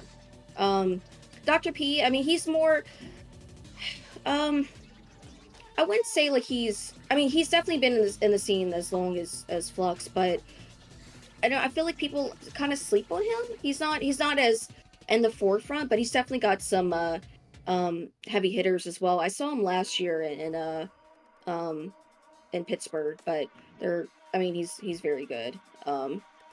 So I'd recommend checking that out. But I guess the next thing is my hot take, right? let's hear it. Yes, indeed. Yeah. Torch it. Okie dokie. Okay, so I'm not sure how this is gonna go over, but I would say that my hot take is that I wish that vaporwave especially in live events, I wish it was more welcoming to feminine or just women in general. I feel like it's very masculine. Like when I interact with people like in person, like when I go to shows, it's all men. And it's very few like Yeah. women or female presenting. And I don't know why, because I feel like Yeah. Vaporwave is it's very feminine. Like if you look at, for example, Luxury Elite artwork, her style, it's very, I don't know. It just brings a different. It's not aggressive. It's very very pinks, very pastel. It's just what you would traditionally think as as female presenting. But I don't know why that Vaporwave doesn't. I don't know. It just doesn't seem to attract a lot of women, and I don't know why. I mean, as somebody who works in a lot of male-dominated industries, I notice it. Like, I feel like I'm always like the odd one out. Like, oh, because I work in IT, so I'm one of the very few women. Actually, I'm the only woman that's actually a tech on my team now. But I don't know. I always feel like the odd one out, and I don't understand why Vaporwave doesn't seem to welcome more female-presenting people. It should appeal because of you said the color palette, the precision. Yeah. We have a decent amount of women at the terminally chill shows, but that's good. Yeah. Yeah, it's like, what do we need to do to be better? Also, it's a dance party. I'm not sure, but it shows themselves though. I'm not sure.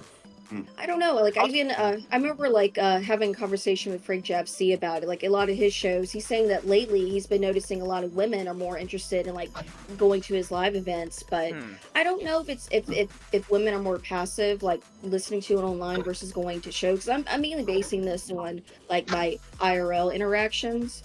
Like when I go to Electronicon or I2K or Nostalgia Lounge, it just seems to be a lot more men, and I don't know why. I mean, I can speak to that too because I don't know, just like I've been kind of like digging into my like analytics a little bit recently and just kind of seeing like who's following me, what's going on. And like it's definitely like a 75-25 split with male and female is what I've noticed. Same. At least in my following. So that's like it's consistently stayed that throughout like my whole time doing this, so consistently 75% male. Wild. I have about the exact same ratio. Same. Okay. Yeah. Damn. And even artist-wise, there's not a lot that's going. Like, I don't see a lot of like trans women, or I mean, I know a handful of women in general who are a part of Vaporwave, but I don't really like. There's not a lot out there, and that bums me out. I don't know if there's a weird reputation with it that steers people away. Yeah. I'm not sure, because I know, of course, at one point there were unfortunate affiliations with it that were trying to happen around 2016. But I feel like as a whole, we're very accepting. It's just for some reason there's just not a lot of women out there, and it bums me out. Yeah, it's like I don't know.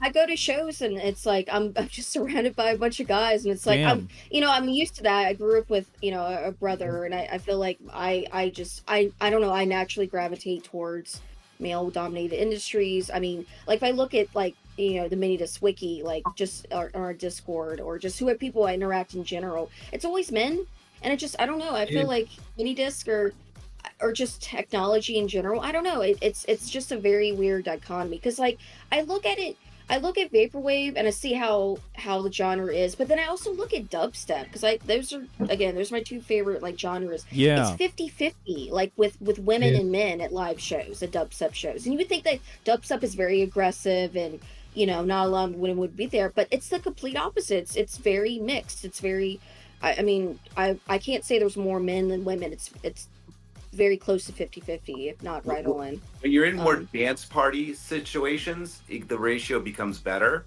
It's shows that are a little bit tougher. Like a Terminally show, it's a dance party at a club that people know. We have we have a very decent amount of women at that.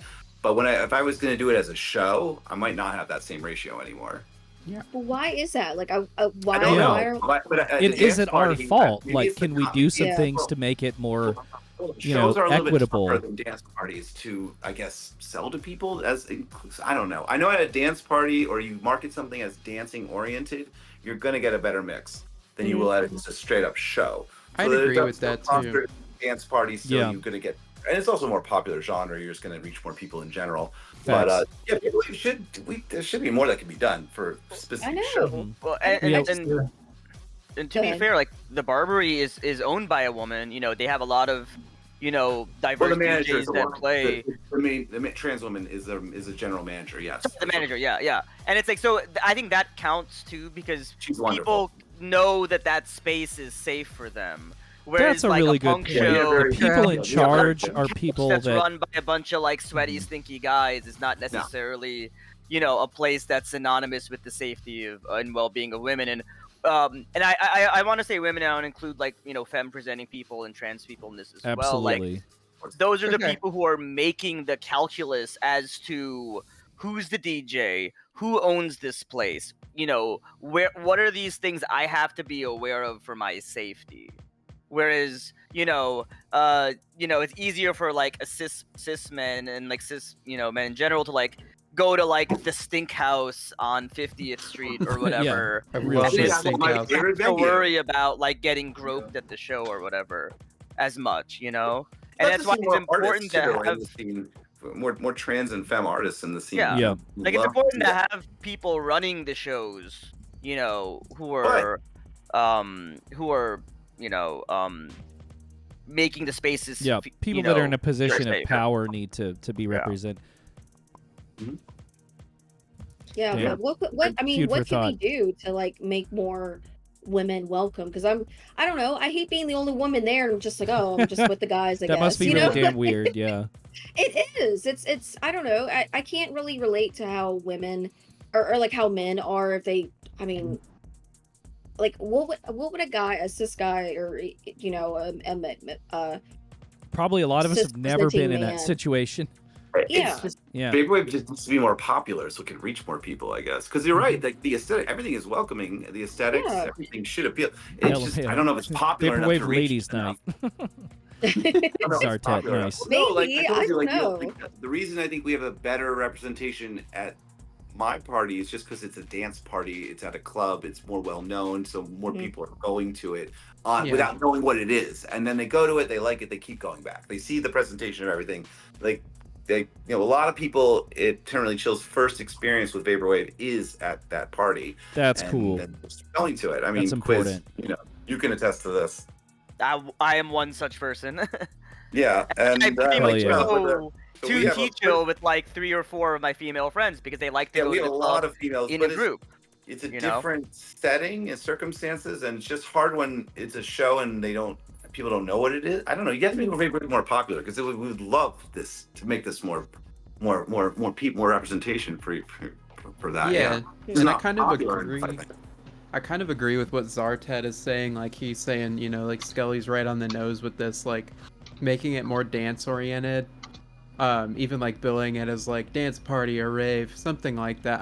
I feel like that gets you that gets you more of a mix because like I've played shows that bill themselves that way and they're very 50-50. I mean, I might even say they're 55% female or you know, it's a better mix, but I think like, you know, just billing it as a dance party but kind of It's more inclusively in. call it that.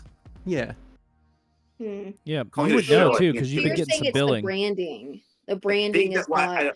I think it would help if you changing the branding might help. It seems to have helped with me. Yeah. Interesting. Okay. So then I guess we need to figure out what about Vaporwave does not attract women, either cis or femme presenting women. I mean, So, it like, does that's when they just- get there, when it's a dance party. Yeah. It does have very, very nice aesthetics. Like you can present it with this pastels and this, you know. But I think calling it when you call anything a show, people He's feel saying like, there I'm has not to part be of the group. vaporwave foreplay. Oh my goodness. Well, like sometimes even the idea of Wow. a show. So I know that if I see a show and I don't know the artist at the show and I see the word show, it does make me think of scene and it makes me think I'm not involved in that scene. Maybe I'm stepping into something I don't know. You know what I mean? Like if I saw a punk show and I wasn't a punk rock person and I would be like, I don't know what this is. I'm not going to know anybody here. This isn't my world. People are going to look at me like I don't belong. And maybe they feel that way if it's built when it's built as a show. Bill it as a rave. Try billing it as a rave and see if that changes it. Interesting. Okay. I like that. I think, Worth a it's shot. I don't think we are necessarily going to find the answer to this, but I think we need to be talking about it more. Yeah, we until do. We find that and answer. working on it too. And so thank you for bringing that up, Paper because red. this is good, like kind of very good point. brainstorming. Very good discussion points. Mm-hmm. I will also say, if I may, on the other side of the coin, that I've had my fair share of strange interactions happen online as a woman in the scene. I've had a lot of very strange remarks made to me, whether it is something like, "Oh, I really like Lux, but then I found out she's a woman," and I'm like, "Oh, cool. You're a great artist for a woman. Yeah, Oh my God. shit like that. God. Unfortunately, You I've overcome your also terrible What's wrong with you? affliction. I always Yeah. hate Your that. terrible Like, affliction. I hate Yeah. the phrase. That's We my love- favorite female artist. Like, it's your favorite Yeah. artist. Yeah. If you can I- have heroes yeah. that are also females, this is ridiculous. I've also had men, and so an ex was going through my YouTube because like I didn't really ever talk about Lux in general to him, but he was always curious to know like what people thought of me. And some of the things that were posted on some, like I think it was the World Class album that he looked into, the Vapor Memory upload, some of the language that was being used, there was, okay, sorry if people get like, oh my God about this, but some dude legit commented that he masturbated to the album and thought about me. And I'm like, fucking excuse you, dude. What is wrong with you? And I don't know if, look, if I was a person, a woman who was not really in the scene at all and was like Yeah, that's crazy. reading that kind of comment, I would be like, oh, do I want to do Gross. production Yeah. for a genre No. that's going to tell me that kind of shit? And like I have to worry about guys being really weird to me because I'm a woman, and apparently that What's wrong with alone is y'all? hot. Like fuck Yes. off. Fucking weird. Yeah. That's awful. Ew. I've had some, and that's not even the worst language that was used for me. Ugh. There was a particular Lipstick Elite comment that was made a decade ago. Mystic that Elite comment? Uh-oh. it was a Last FM comment that used sexual assaults to describe the project, and I actually ended fuck? up going to that person's DMs and was like, "What the fuck is wrong with you? Why in the You world called would him you out? say?" Yes, and he Good on apologized you. for it. Good. I was like, Apologize? no, yeah, Amazing I what was like, happens when no. the spotlight gets put on someone like that. I And was they're like, oh, what I the- didn't read. Oh, I'm like, people dude, just I say fucking shit read into a these void like that. comments. Ridiculous. Yeah, he, like, he didn't see that coming. Weird. huh? What was the Weird. last part you said, Chris? Oh, he didn't see that coming. No, he didn't. He quickly apologized and was like, "Yeah, that was unnecessary language." I'm like, "Yeah, it fucking was. Good. If you don't like the album, you don't have to say that kind of gross language. Like that was not necessary." And he quickly shut the fuck up, thankfully. Good. Good. Good job. Sorry you had to deal with that. Yeah, I'm just saying that also could be a possibility. I would like to hope that that's not a possibility, Yeah. but I would understand if that was also a reason, because women are seen in a very strange light in this scene, trans or otherwise. It's, and I mean, unfortunately, I saw whenever I used to be on 4chan a little bit whenever Vaporwave was turned into this crazy thing and people got doxxed. But whenever it was uncovered that Vectroid is a trans woman, the language that was being used there was fucking horrific. It That's was Oh yeah. awful. Literally, It was awful. the primary progenitor of the scene is a trans woman. you know? Seriously. The primary progenitor of fucking electronic music, period. Yeah, exactly. Like, And I what's mean, wrong she with read y'all? it. She read it. She reads 4chan, or at least she used to. I don't know if she still does, Poor and of thing. course nobody else does. But like, and I'm sure she was just like, well, it's fucking 4chan. What do you expect? But it still is just like, is that necessary? Is that fucking necessary? No, it's not. Just you don't have to like it, and you don't have to comment on it. Like, let it just exist. Yes. You heard it on Yeah. Hot Takes. Hey, since you've been It's a good talking, one. let's get your question. Oh, okay, sure. So Isaac, I'm gonna save my question for you for the next round, if that is cool with you. That's cool. I have a cutesy question, but I know that I can't hog the I'll spotlight survive. too much here. But you will be hearing that question soon. I pinky swear. So okay, Dr. Chris. A Yes. decade ago, we're going to go back in time a little bit to an album that I love dearly, Glows in the Melts. So I would like to know, how did you get linked up with Airline Tapes on that? And Okay. how did you, looking back on it now, how do you feel about that record? And in general, just looking back, how do you feel about it? Sure. I got linked up by them because of I had put out a little EP prior to that. You Think You Know Me, and I was trying to figure out ways that we promote these things, and I got involved in that Facebook group, Chillwave Glowfi Hypnagogic Pop. I Yeah. posted some singles from that, and I assume they must have and then I started tagging things the way that they were tagging things, like Glowfi. And I guess that Penny must have either seen it there or I just clicked on a tag in Bandcamp, but they found it. He found it and he sent me a message saying, hey, we like what you're doing. We have a couple albums out right now. We're wondering if you wanted to release with us. And I remember prior to that, not really knowing where to put my music or what it really fit in with, aside from whoever these people were that were posting in these groups. And I had explored my local Philadelphia scene, and I just didn't seem to think that anyone was on the same particular influence or wavelength as me. So then I clicked on the airlines Bandcamp, and I saw Bewilderbeast and I saw Surfing, and I was just like, Nice. oh my God. Oh yeah, Oh, that's yeah. Leroy. That's Leroy's label, right? Yes, like it's Penny's label. Yeah, I want to be associated with these people. This is so cool, and this is a tremendous. Yeah, I'm like, I can't believe I gotta go look to Britain and Australia to find people who are apparently in a similar wavelength sonically that I am. And it was through them that's how I got linked up with it. And then I immediately started writing the album as soon as they said that they were interested. I'm like, I will have something in a week. Give me a moment. So Holy shit, yeah. Oh wow. And how I think about that album now is that is my 20s. The album basically encapsulates my 20s and how I felt in my 20s, and not knowing where I was, what I was going to do next, where I was going to go. I was also married at the time, and that was kind of that was starting to fall apart as well.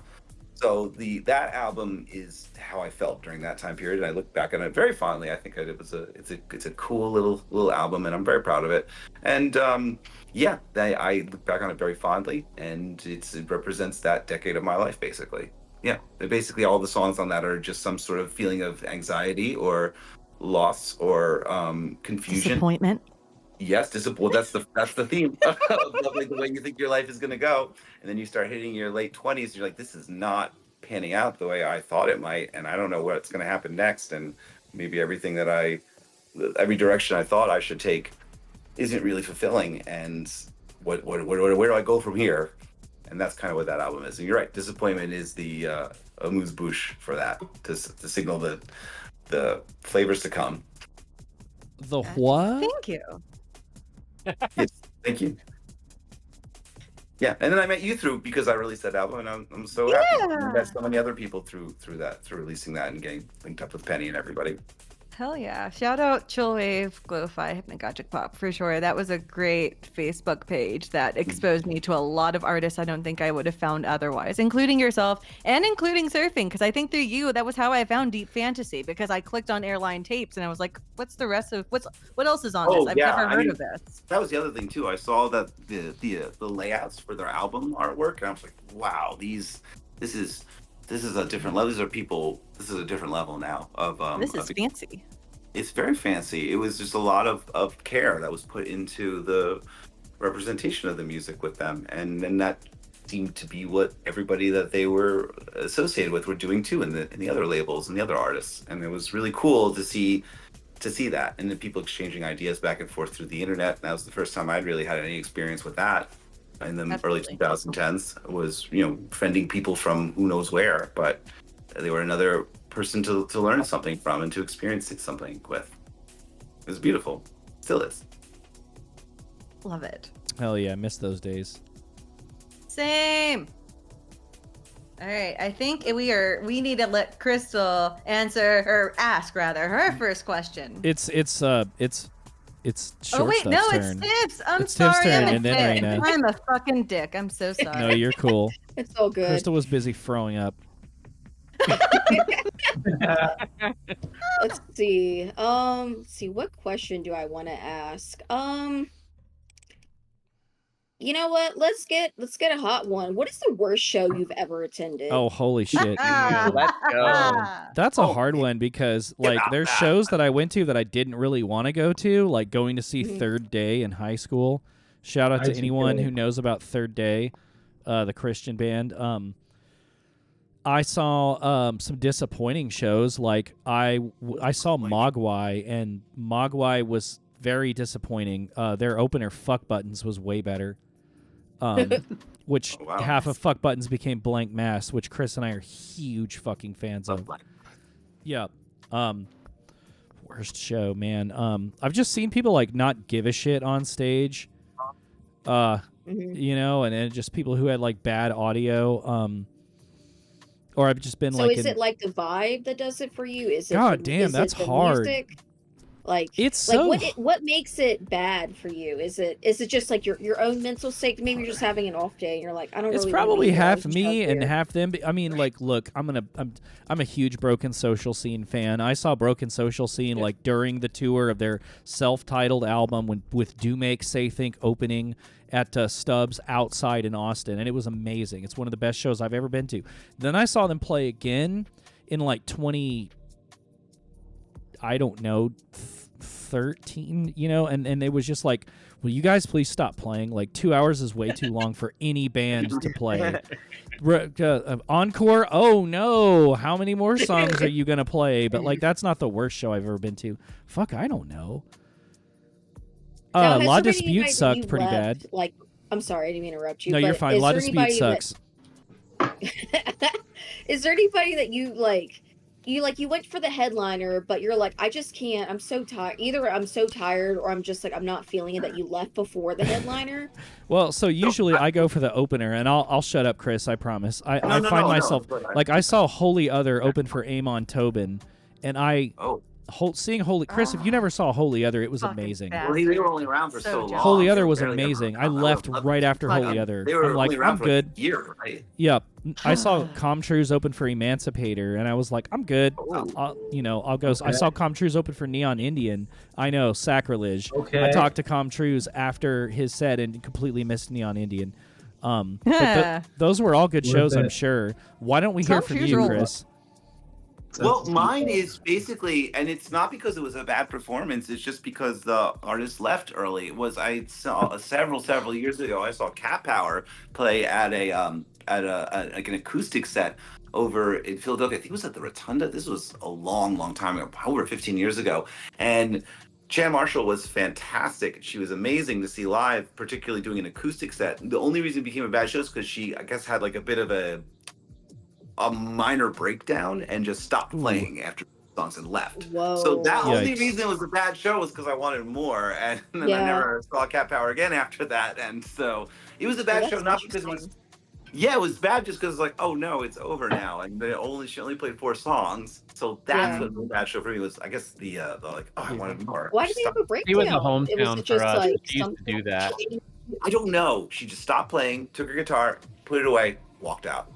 I don't know. She seemed That fine. was not That's a wild. one-off. In I feel like that's Atlanta, the- like back in the Cat day, Marshall she was used to walk really, out like, a lot. back in the early Cat Power would do that a 2000s. lot.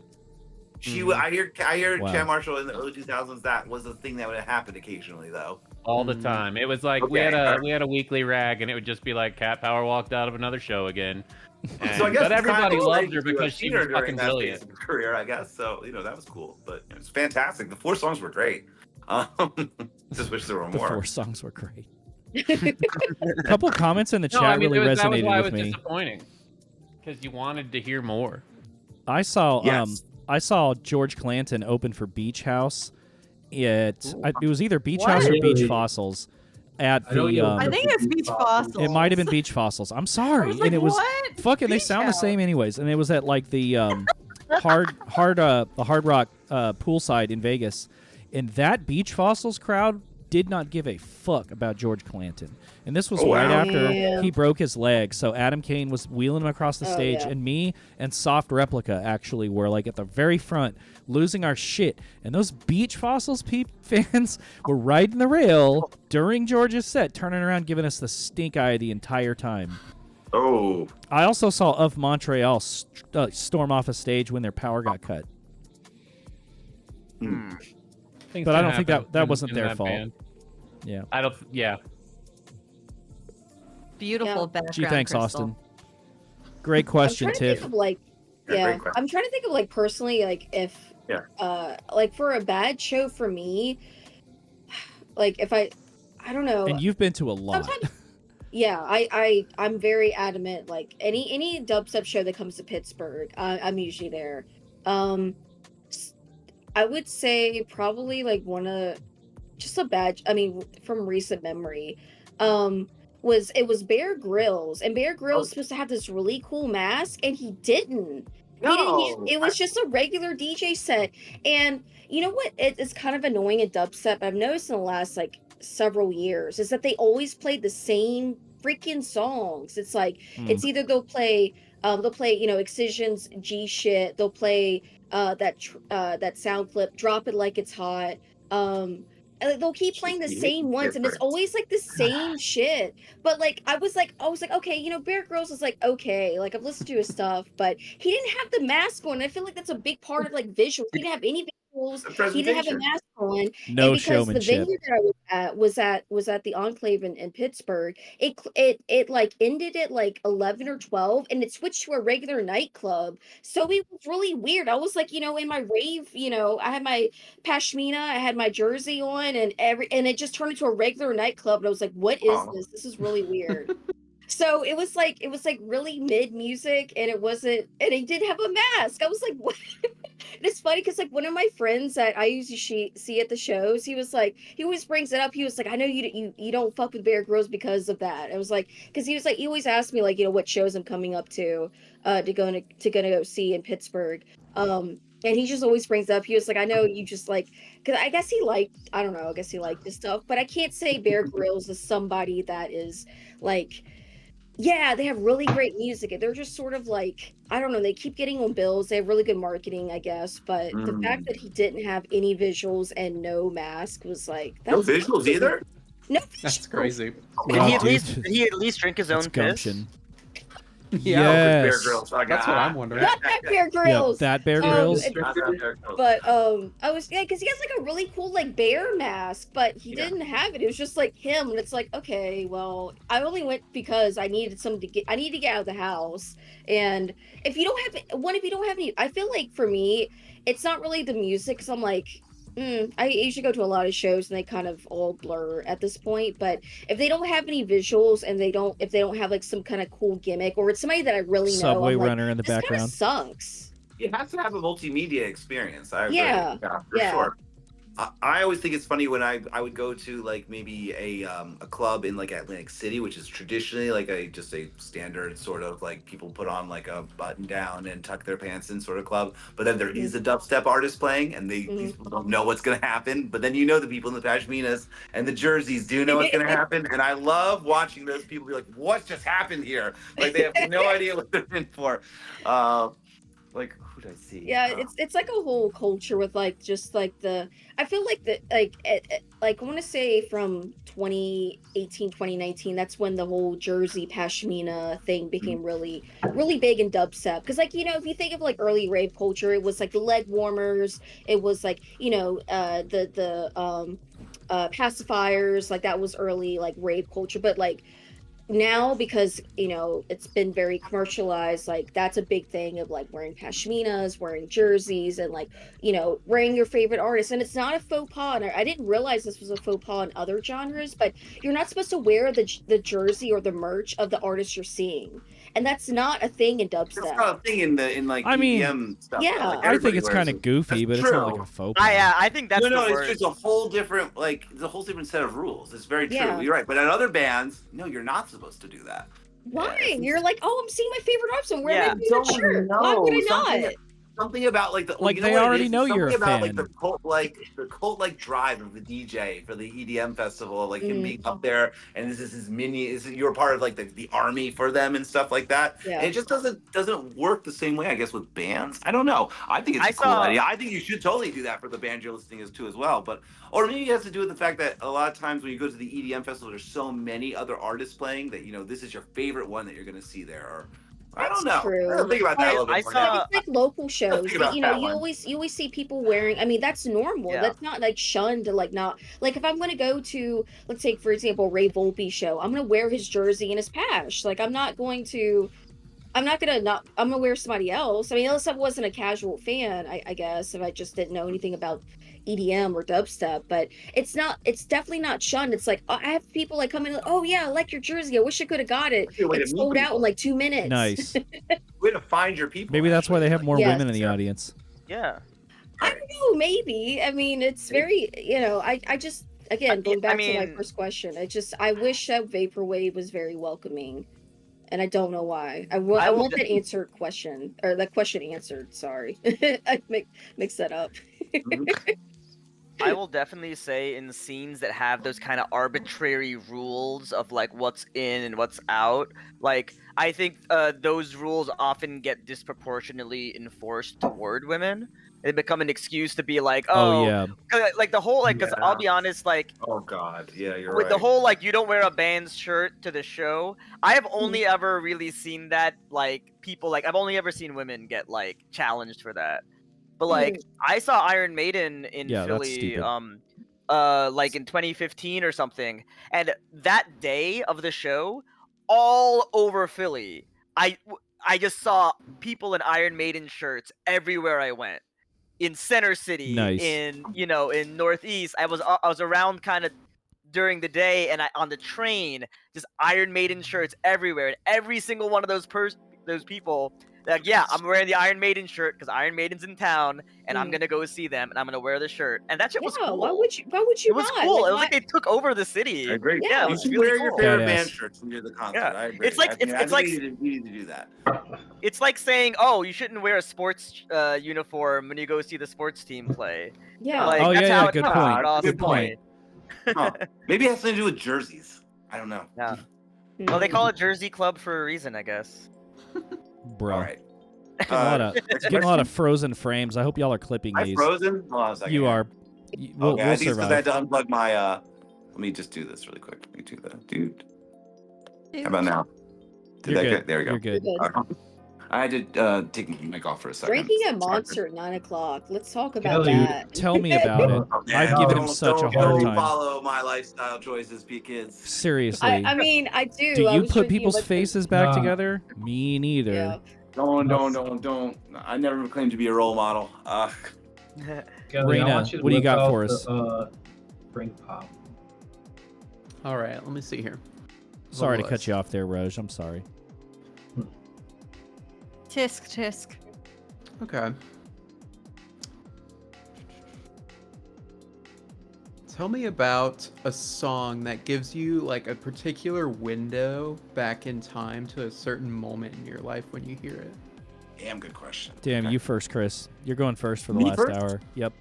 Okay. I would say there's a song by Ted Leo called "Timorous Me," which definitely gives me a window back into being, I don't know, like 19 or whatever, and riding in the car with my friends and playing that music really loud. So it does that song makes me feel youthful and hopeful and possibilities of the future all ahead of me. And I put it on every once in a while when I need to go back to that part of my life if I'm feeling particularly down or sad.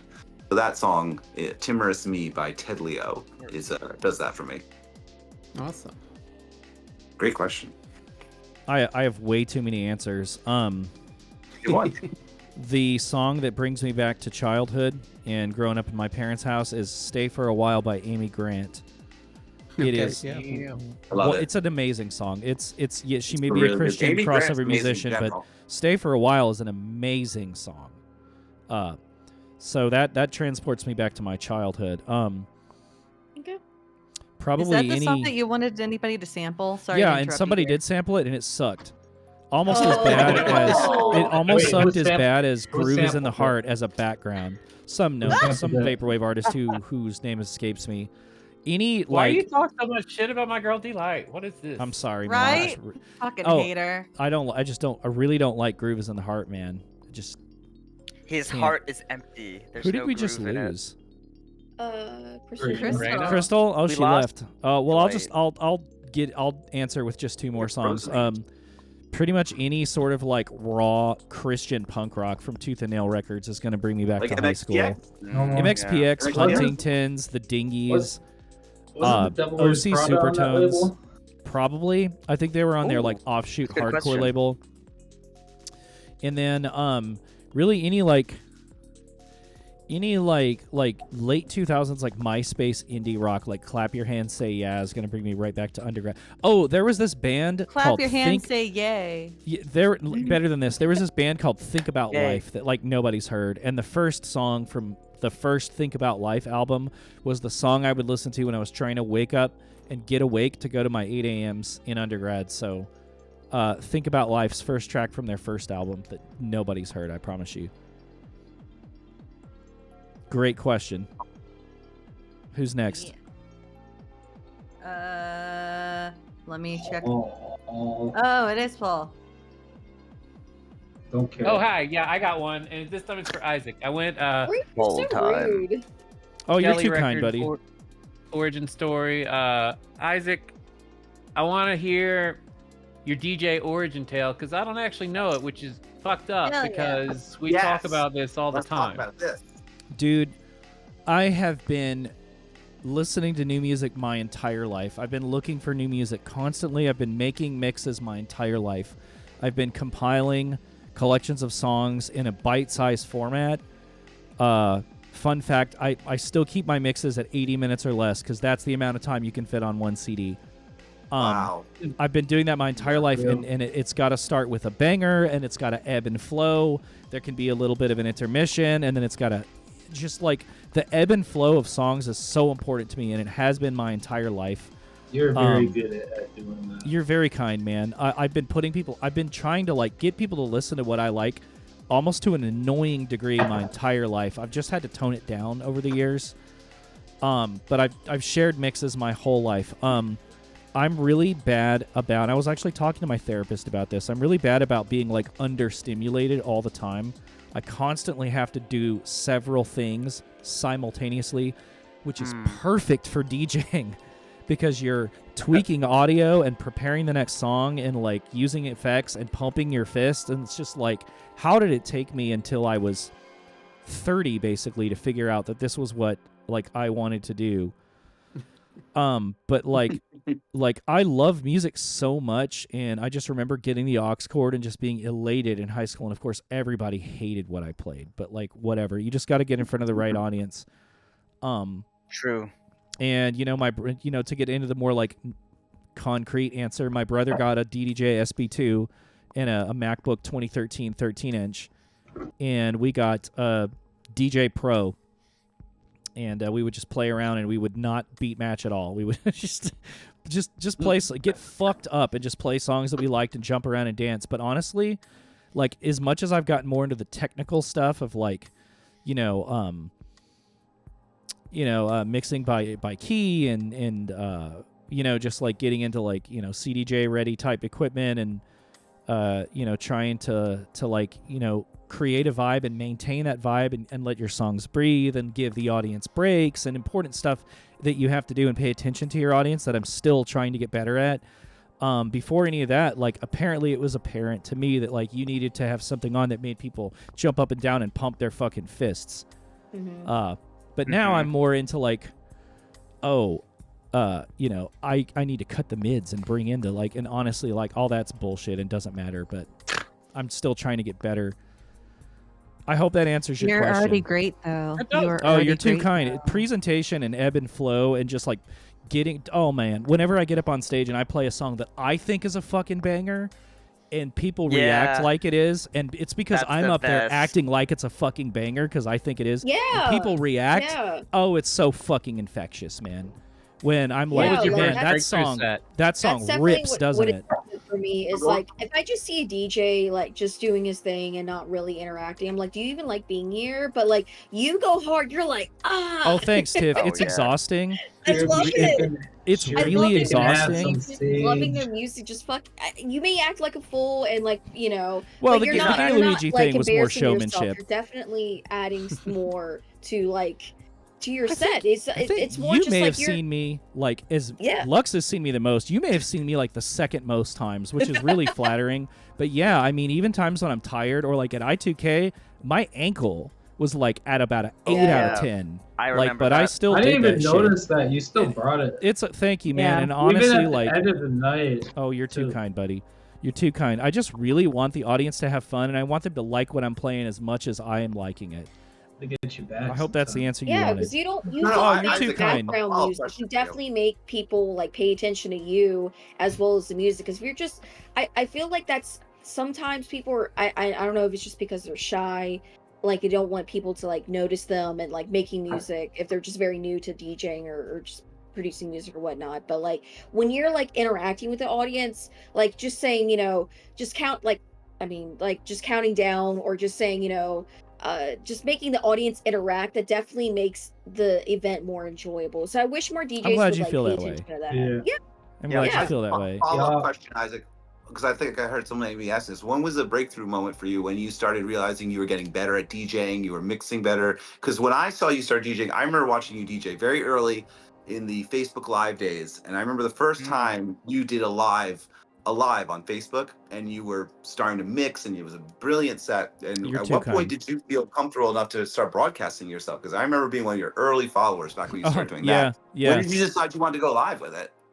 I don't know, man. I mean, I guess I've always kind of been a performer. I'm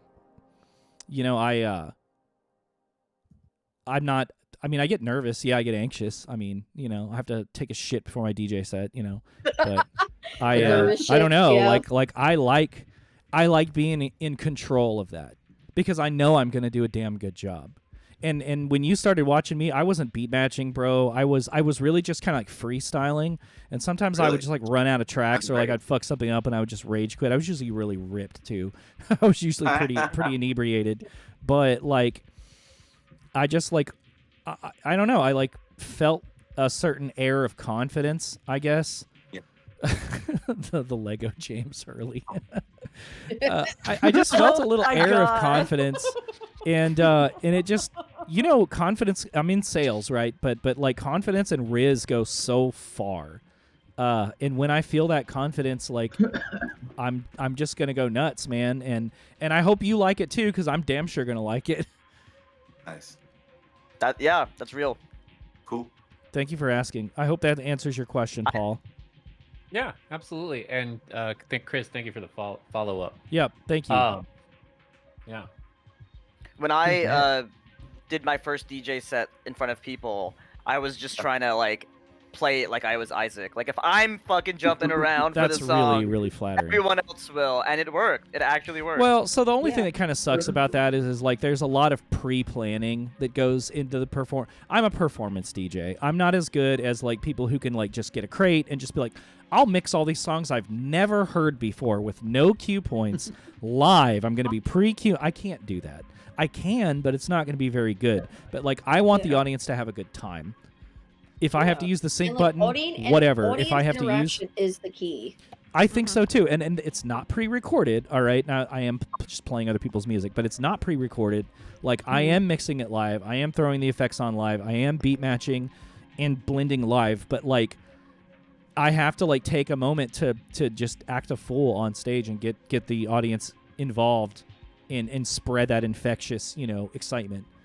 Mm-hmm. I like it when you're simultaneously destroying the table and holding it up. That's my favorite Yeah. Isaac move. Dude, That's true. the worst part is like True. having to wear corrective lenses when there's like a part where I just want to just absolutely go fucking crazy and I can't because these will fly off and my hat will go Straps. somewhere. Yeah, I do have some those straps. actually. I do have. Oh, you and do? I went Good. I went Perfect. so hard at Sanctuary Live the damn straps came off. Damn. Keep Yeah, making Yeah. it's I gonna remember. be a crazy. Thank It's gonna be a crazy young Shiro set when the hat comes on. Oh, dude, there's that one Yes. clip. I don't know who Yes. got that clip in the Glasses, middle too. of the like climactic sewer slut track. I just stood up. I was like, "All right, this is the moment," and I took off the hat and the glasses and just lost my shit. And then, but yeah. I That was lost my terrific. glasses at Sanctuary too, but it was because of a poorly timed hoodie change. Oh no. Oh yeah, the Like, I was in the middle of my set, I was like, the "Fuck," and I was like, lumen "Where's the reveal. guy?" It's a wardrobe Yeah. malfunction. The wardrobe malfunction. Luxury noise wardrobe malfunction. Who was there? Yeah. Little loose nip happened too. Oh my god! I think our next question asker is Roj. Yeah. That would be me. So mine's kind of a little bit of a continuation of the first question I asked, where y'all, Google gagging, spoon airplane in the mouth up into grown into an adult, and so I guess like kind of getting into your adult years, you listen to music and you're like starting to get into the vaporwave scene. I kind of interested to know about that area or that era where you're picking up vaporwave and you're like slowly growing to become a character in the scene. That's you, Chris. I'm gonna grab another beer. Oh, okay. Well, we didn't have the word for it yet, so I was just picked up by the boys at Airlines, made friends with them, and then from that point picked it up because we were just all posting in the same little groups or on the same different various message boards or chats, whether that be like the Last FM or the Facebook groups. Yeah. Or some of the what was the little record thing? What was that? Turntable.fm. That's it. Turntable. Turntable. Oh FM. man, rest in peace. And then also the blogs. I mean, there were different blogs that were we that were posting about us, and we would become friends with the people who ran them, and it was a lovely way to just meet people and pick things up. And I just remember like kind of like keeping like you would see who was posting and if you were friends with them too, because you wanted to be involved in that social circle. Like I would be, friends with George or Lux or the Airlines guys. And then if I saw, I just, you get these suggested friends and then you would see if they were also knew some people you knew. And then if they did, you could send them a friend request and they would accept because you were just building this little network. There was no like, if you saw that you had a few mutual friends, like, oh, you're part of this little group we're forming, and you would just send them a friend request, and that would be that. And now their stuff would come up on your feed. If they released a new album, it would come up on your Facebook feed. You'd listen to it, you'd leave them a nice little encouraging comment, and they'd say thank you, and then maybe you guys would have a chat off the app, and you were just building this little network, and that was really fun. So we picked up more vaporwave by just kind of organically growing. It was always fun to see who was starting a new tape label, and it just, I mean, Isaac probably has a very similar story that I do about, the same thing for you too, right? Like you just sort of maybe made friends with one person, then picked up another thing from there. I mean, you're coming the same time that I do, right? I listened to vaporwave in 2016, but I didn't get involved. I mean, Isaac, yeah. Oh, Isaac. No, that's okay. I'm interested. It's missed. I mean, Isaac came up the same exact time. No, I mean Isaac. I did. Same time as me. No, you're right. Like, let's hear about how you found it, Roj, and then I'll tell you how I found it. Yeah. Isaac came up the same time as me, so that's why I see probably a similar story. True. I mean, I found it in 2016, and I didn't get into the scene until around Econ 3. I thought you were a fan since 2006. I listened to vaporwave since it was founded in 2004. Hard 2004. It was really fun. So I will say it was really fun to keep up with it and to just see if someone was going to write an article about someone we knew, and then that would get posted around. And then I remember the first. Oh my God, Lux, what's the article? The big article that came out on. Are you talking about Mr. Adam Harper's Dummy Mag article? Dummy Mag article. Thank you, Mr. Adam Harper's Dummy Mag article. That was always a big the deal. historian. I got you. That was a big deal, and I remember what was that was a big deal, and then everybody kind of talking about that, and it was just like the scene was just like on your Facebook feed. It was really weird. Like it wasn't actually absolutely very Tumblr, Facebook, and Bandcamp. It was on your Facebook feed, yeah. Yeah, there was a group on Facebook which is called Vaporwave Dreams in Your Brain, which is apparently I remember that. Yeah, that's where River from Vapor 95 was apparently found vaporwave as well. Interesting. I actually never heard of that group. Yeah. You never heard of it? I've heard of it. I never really went there, but I've heard it. Yeah, a couple years ago it got hacked and now it's renamed to Shut Up and it's pretty much dead. But yeah, that's really like I found like when I found Vaporwave, I found the Facebook group and it was just people posting stuff like visual. Like I was definitely more into visual than the music, but interesting. Okay. That's one of the things I think that was lost too, is there was more visual with the Facebook feed. Like you would post and Tumblr. I would go to vaporwave. The dream feeds in your dream. Vaporwave dreams in your brain. Dreams Yeah. in your brain, yeah. And I would go there, and you would post your new little music video that you cut together from YouTube old commercials from the '80s that you downloaded off YouTube and then cut together in iMovie.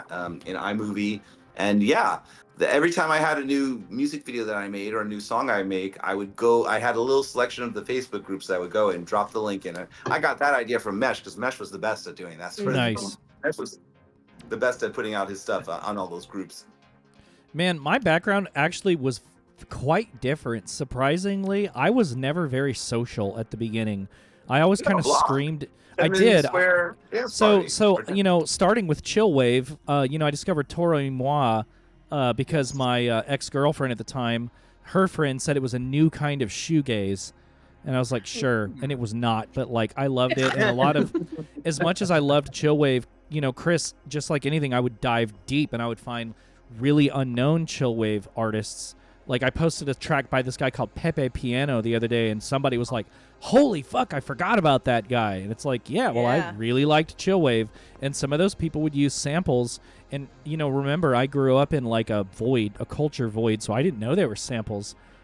But then when I discovered 18 Karat Affair in like late 2011, early 2012, on Bandcamp, it was thanks to actually Tycho's art and music blog, ISO 50. So I was a huge Ghostly International fan, and so Tycho was getting Comtrues and Heathered Pearls to write and submit like compilations, and somebody posted really Bitter Turns to Sugar by 18 Karat Affair, and I was like, what the fuck is this? It's like a lo-fi synthwave, like... and I didn't know that it was like a very sample heavy, and so like I just started finding, like I found Dreams West, and as you remember, a lot of that stuff kind of like interwove. Like you would find 18 Karat Affair on the same official, not just somebody's mix, the same official compilation as like a synthwave artist, like a big synthwave artist, and it was just like, it was a weird era that like I feel old telling people about, because like there was like the Wild West, and as it became clear that it was a sample-based type of like remixing art, I just loved it, and I wanted to find more of it. And it was so passionate sounding. It was moving sounding. Absolutely.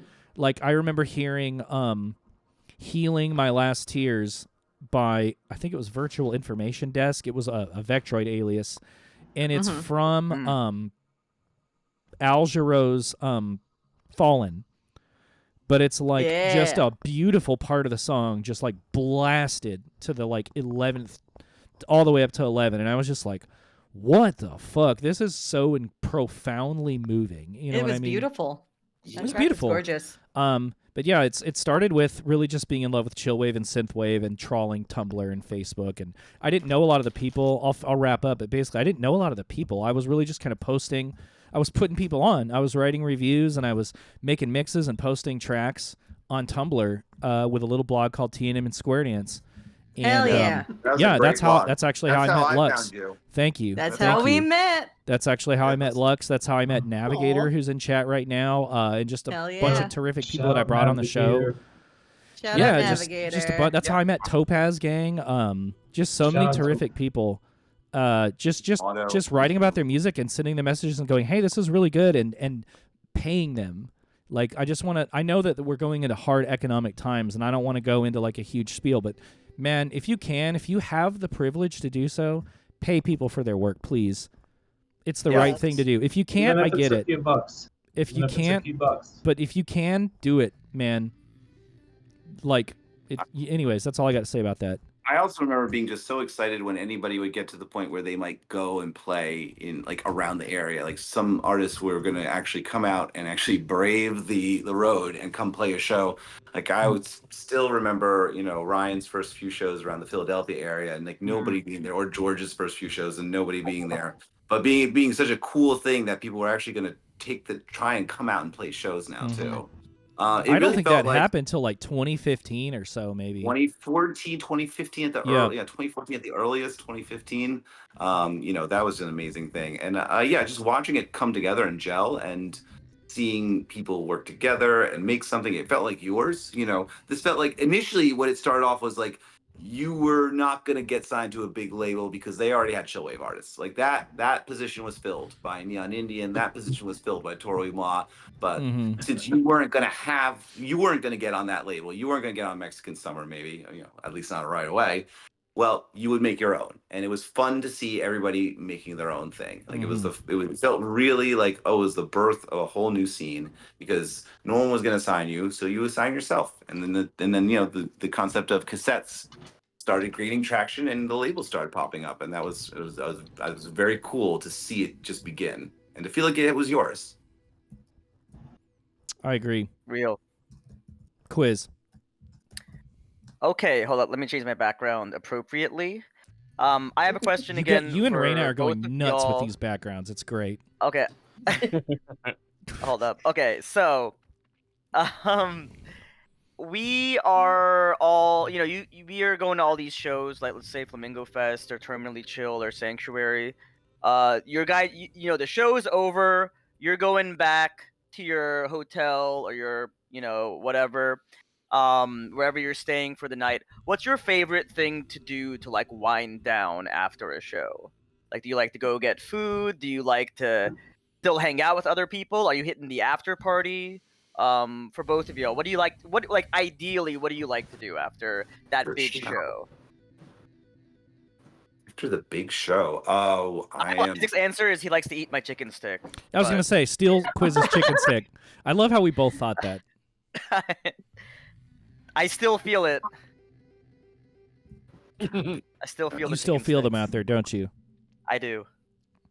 Chris. Okay, well, first thing I want to do is make sure I have all my cables because I know I'm probably very Real excitable, shit. very distracted, and I'm gonna be like, I don't want to lose money after I play, by my own fault. Yeah. And have to rebuy cables, so I'm gonna make sure I have all my cables. I'm gonna pack up properly, and once I've packed up properly and I've stored that, then I want to go dancing. I want to go to a dance party. Who's gonna come dancing with me? I love dancing. Let's do that. I want to go to a dance party.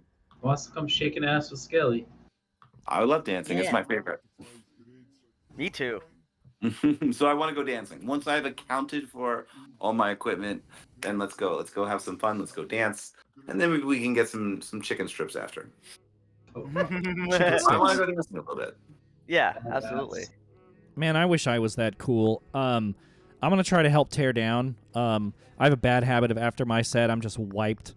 So I whoever plays after me, I'm sorry, I'm not gonna see you. I'm not gonna watch you. I'm wiped. I'm gonna go outside, sweat it out, and just like, bask in the post-performance glory. I am gonna clean up, and I really try when I can to help tear down whenever like I'm able to. But after that, man, honestly, I'm pretty boring. Like I want to go like take my shoes off and lay down in a bed. I don't drink Monsters at 9 a.m., man. Or 9 p.m. I just, I do what I got to do. Maybe get some food, have a few more beers, but like I want to go back to the place that I'm sleeping at.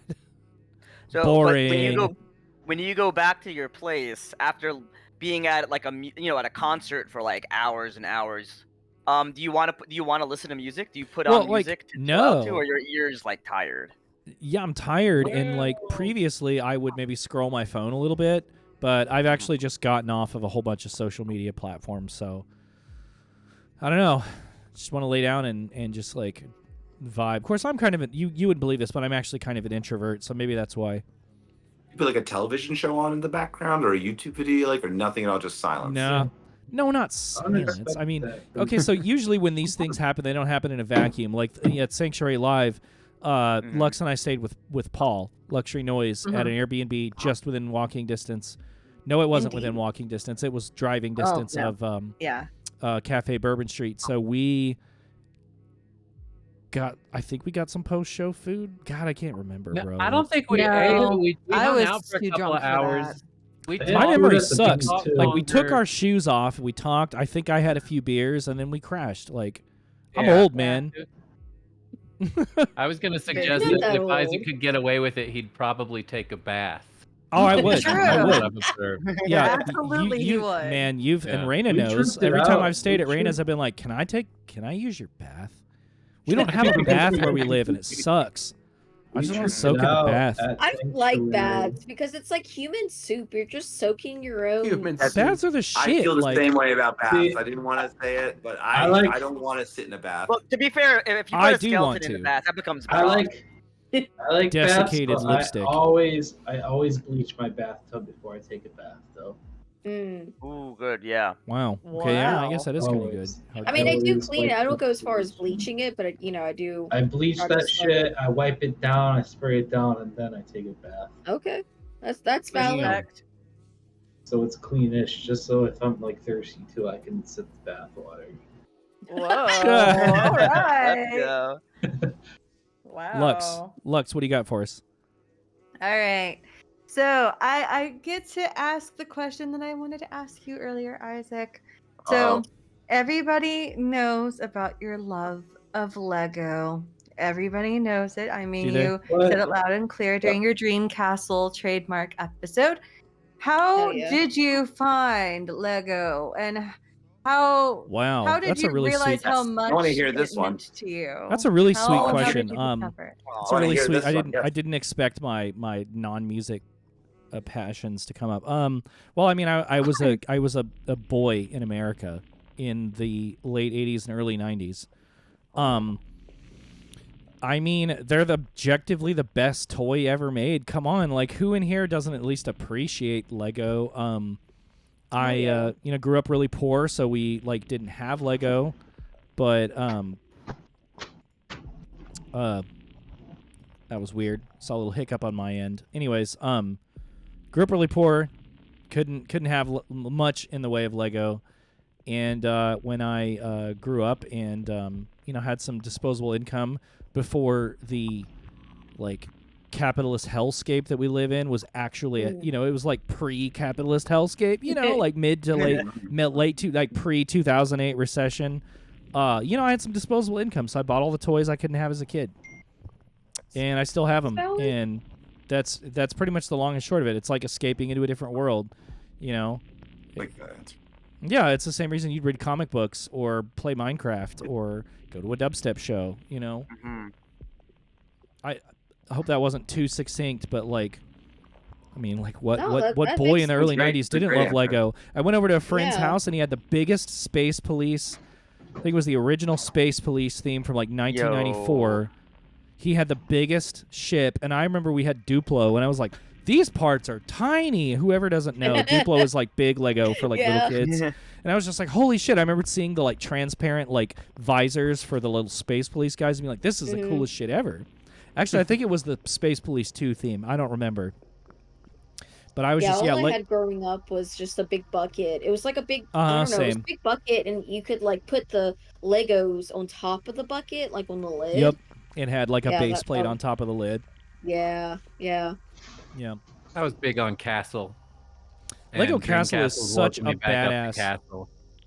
Yeah. No wonder we were all so passionate about that Dream Castle episode. Like it hit like a very specific nostalgia that we like didn't even think about until it happened. Well, The Mhm. question earlier, it's funny about, like what's a song that takes you back to a place in your youth? I totally non-ironically wanted to be like that whole goddamn Dreamcastle record because it Aw. really just like reached into a spot in my head that was just insane. Especially like, the I felt like I was outro like, get out of track. my life.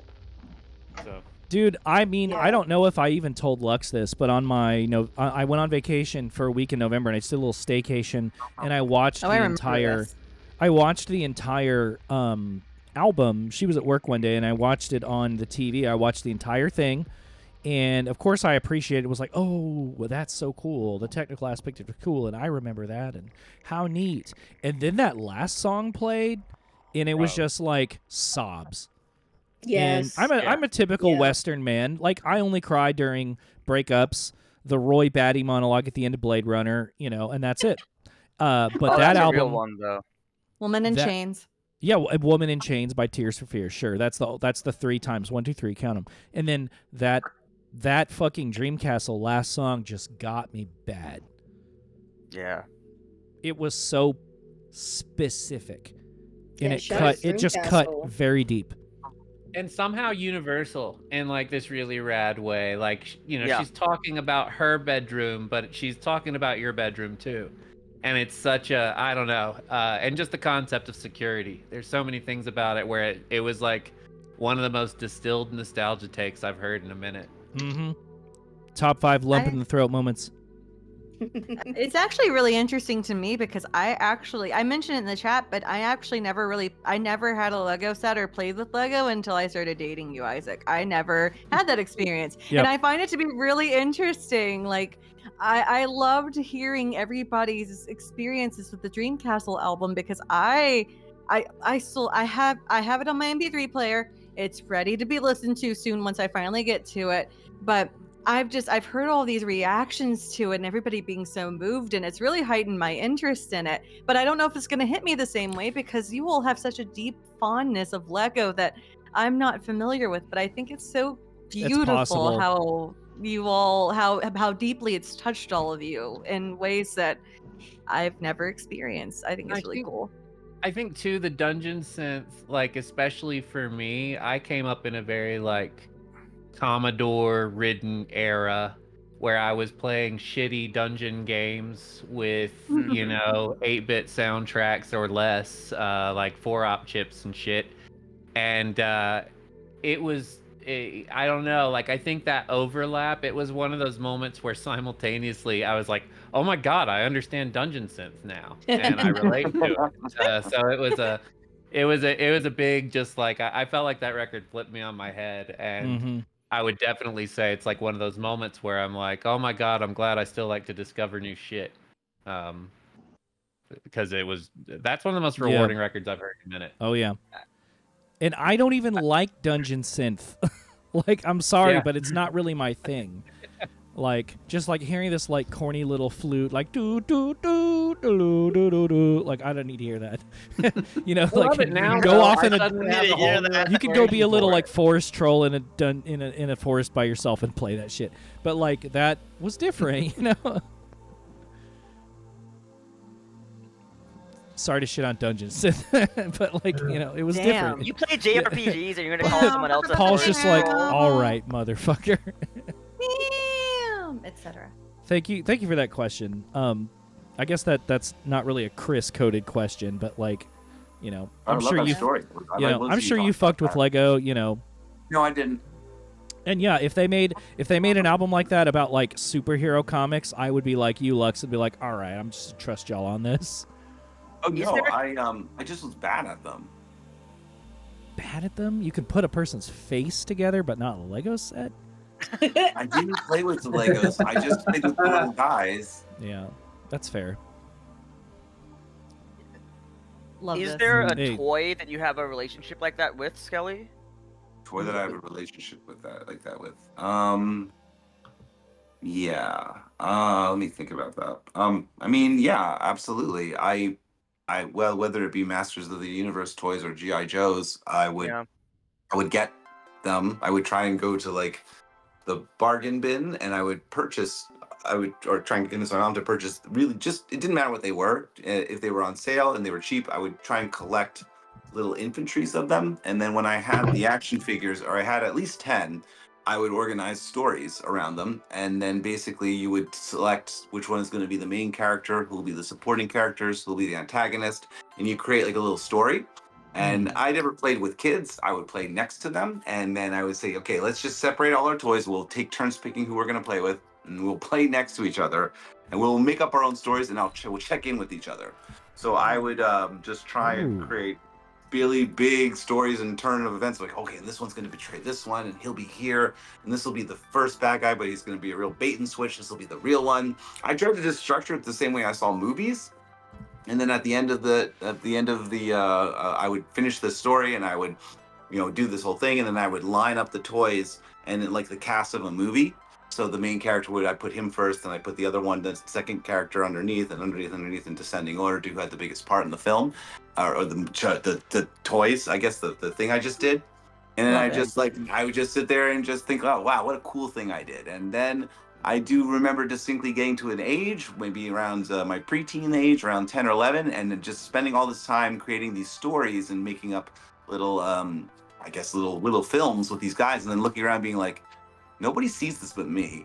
Like, and I feel like that was a real innocence lost moment for me. I'm like, Yeah.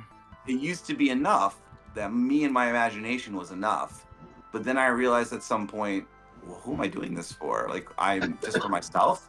And I'm like, I can't go and like tell my friends at school, guys, you'll never imagine a really cool story I made with my GI Joes today. Right.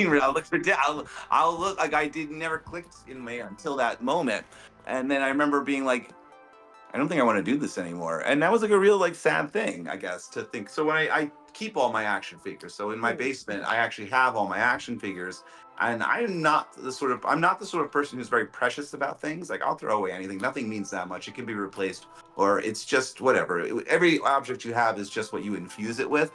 So you can lose anything. If you still have yourself, you still have yourself. But I can't bring myself to throw away the old action figures. It's the only thing I can't bring myself to get rid of. Everything else is fine. It's just a thing. But I can't get rid of those things. But I do remember absolutely that day of like doing my last little story with these action figures and thinking like, I'm just doing this for myself. I can't tell other people about it. I'll look ridiculous. I have to turn my attention to the outside world. I have to leave my inner place, which was enough for me as a kid. I wasn't a go outside and play sports with the kids in the neighborhood kind of kid. I did, but I didn't. I was just doing that so I could get back home and play with my toys. And I told you, if I had friends over, we played next to each other. You do your story, I'll do my story, and we'll check in on each other. Yeah.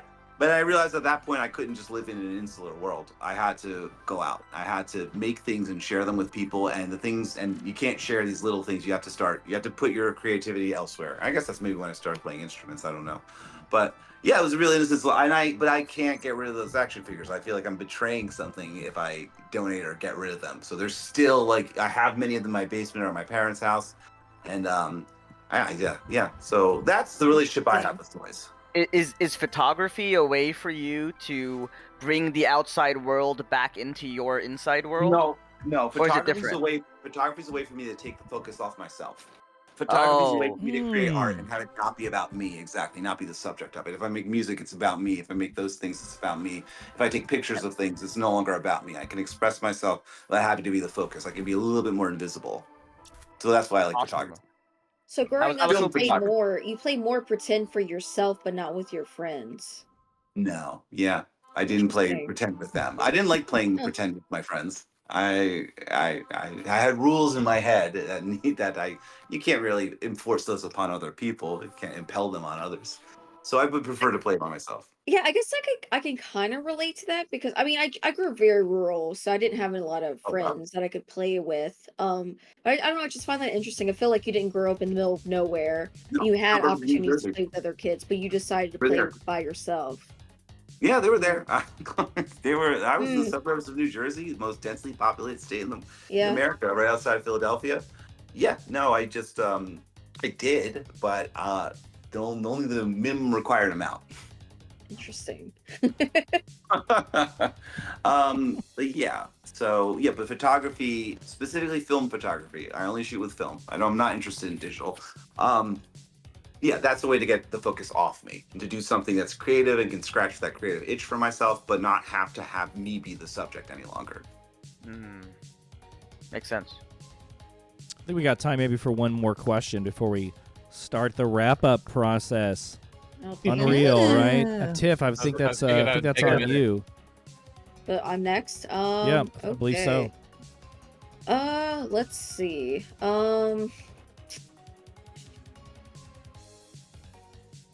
What's something that an artist does that gets under your skin? Ooh, Whoa, that's a spicy question. Go, Chris. We want names.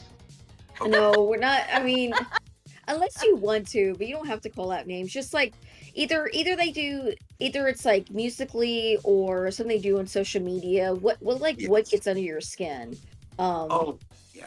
I mean, it's not their fault, but sometimes they have to just use the traditional templates that are popular on Instagram or TikTok to get their work out there. So they have to be like, POV, you're a kid in the 90s seeing this for the first time. And the sunglasses. You know what I'm saying? Kid What they have, and so I have some friends who are in bands they're trying really hard to make it. Or some people who have maybe they make jewelry or they do something that they're really trying hard to make it. It's not their fault, but I do feel like when I see them do that, I'm like, this is beneath you. But they have no choice. They have to do it. But I can, those things when I see They have artists a do choice. that, They always have a choice.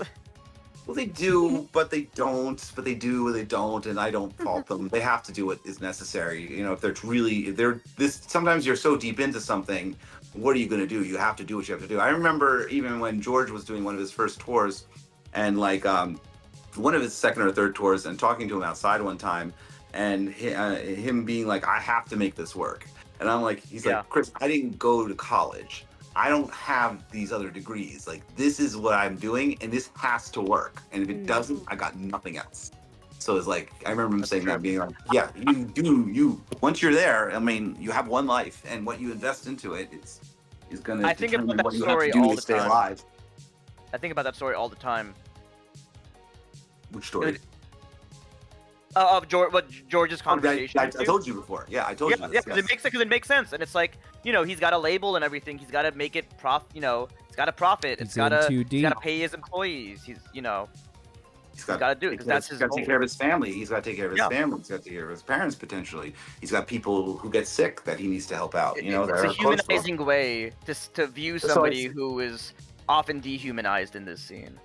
Well, so, when I see my other friend artists who are very big and I see that they have to do one of those POV videos, they have to use that TikTok song in the background that's really popular, maybe like jewelry art. Like I have some friends who are jewelers and they have to use like a silly song that's just very popular right now. And I'm like, yeah, it cranks me cringe a little bit because I personally, I think they're better than that. I think they're so special and beautiful and talented. And I hate to see them have to do this, but I know they have to. And that's...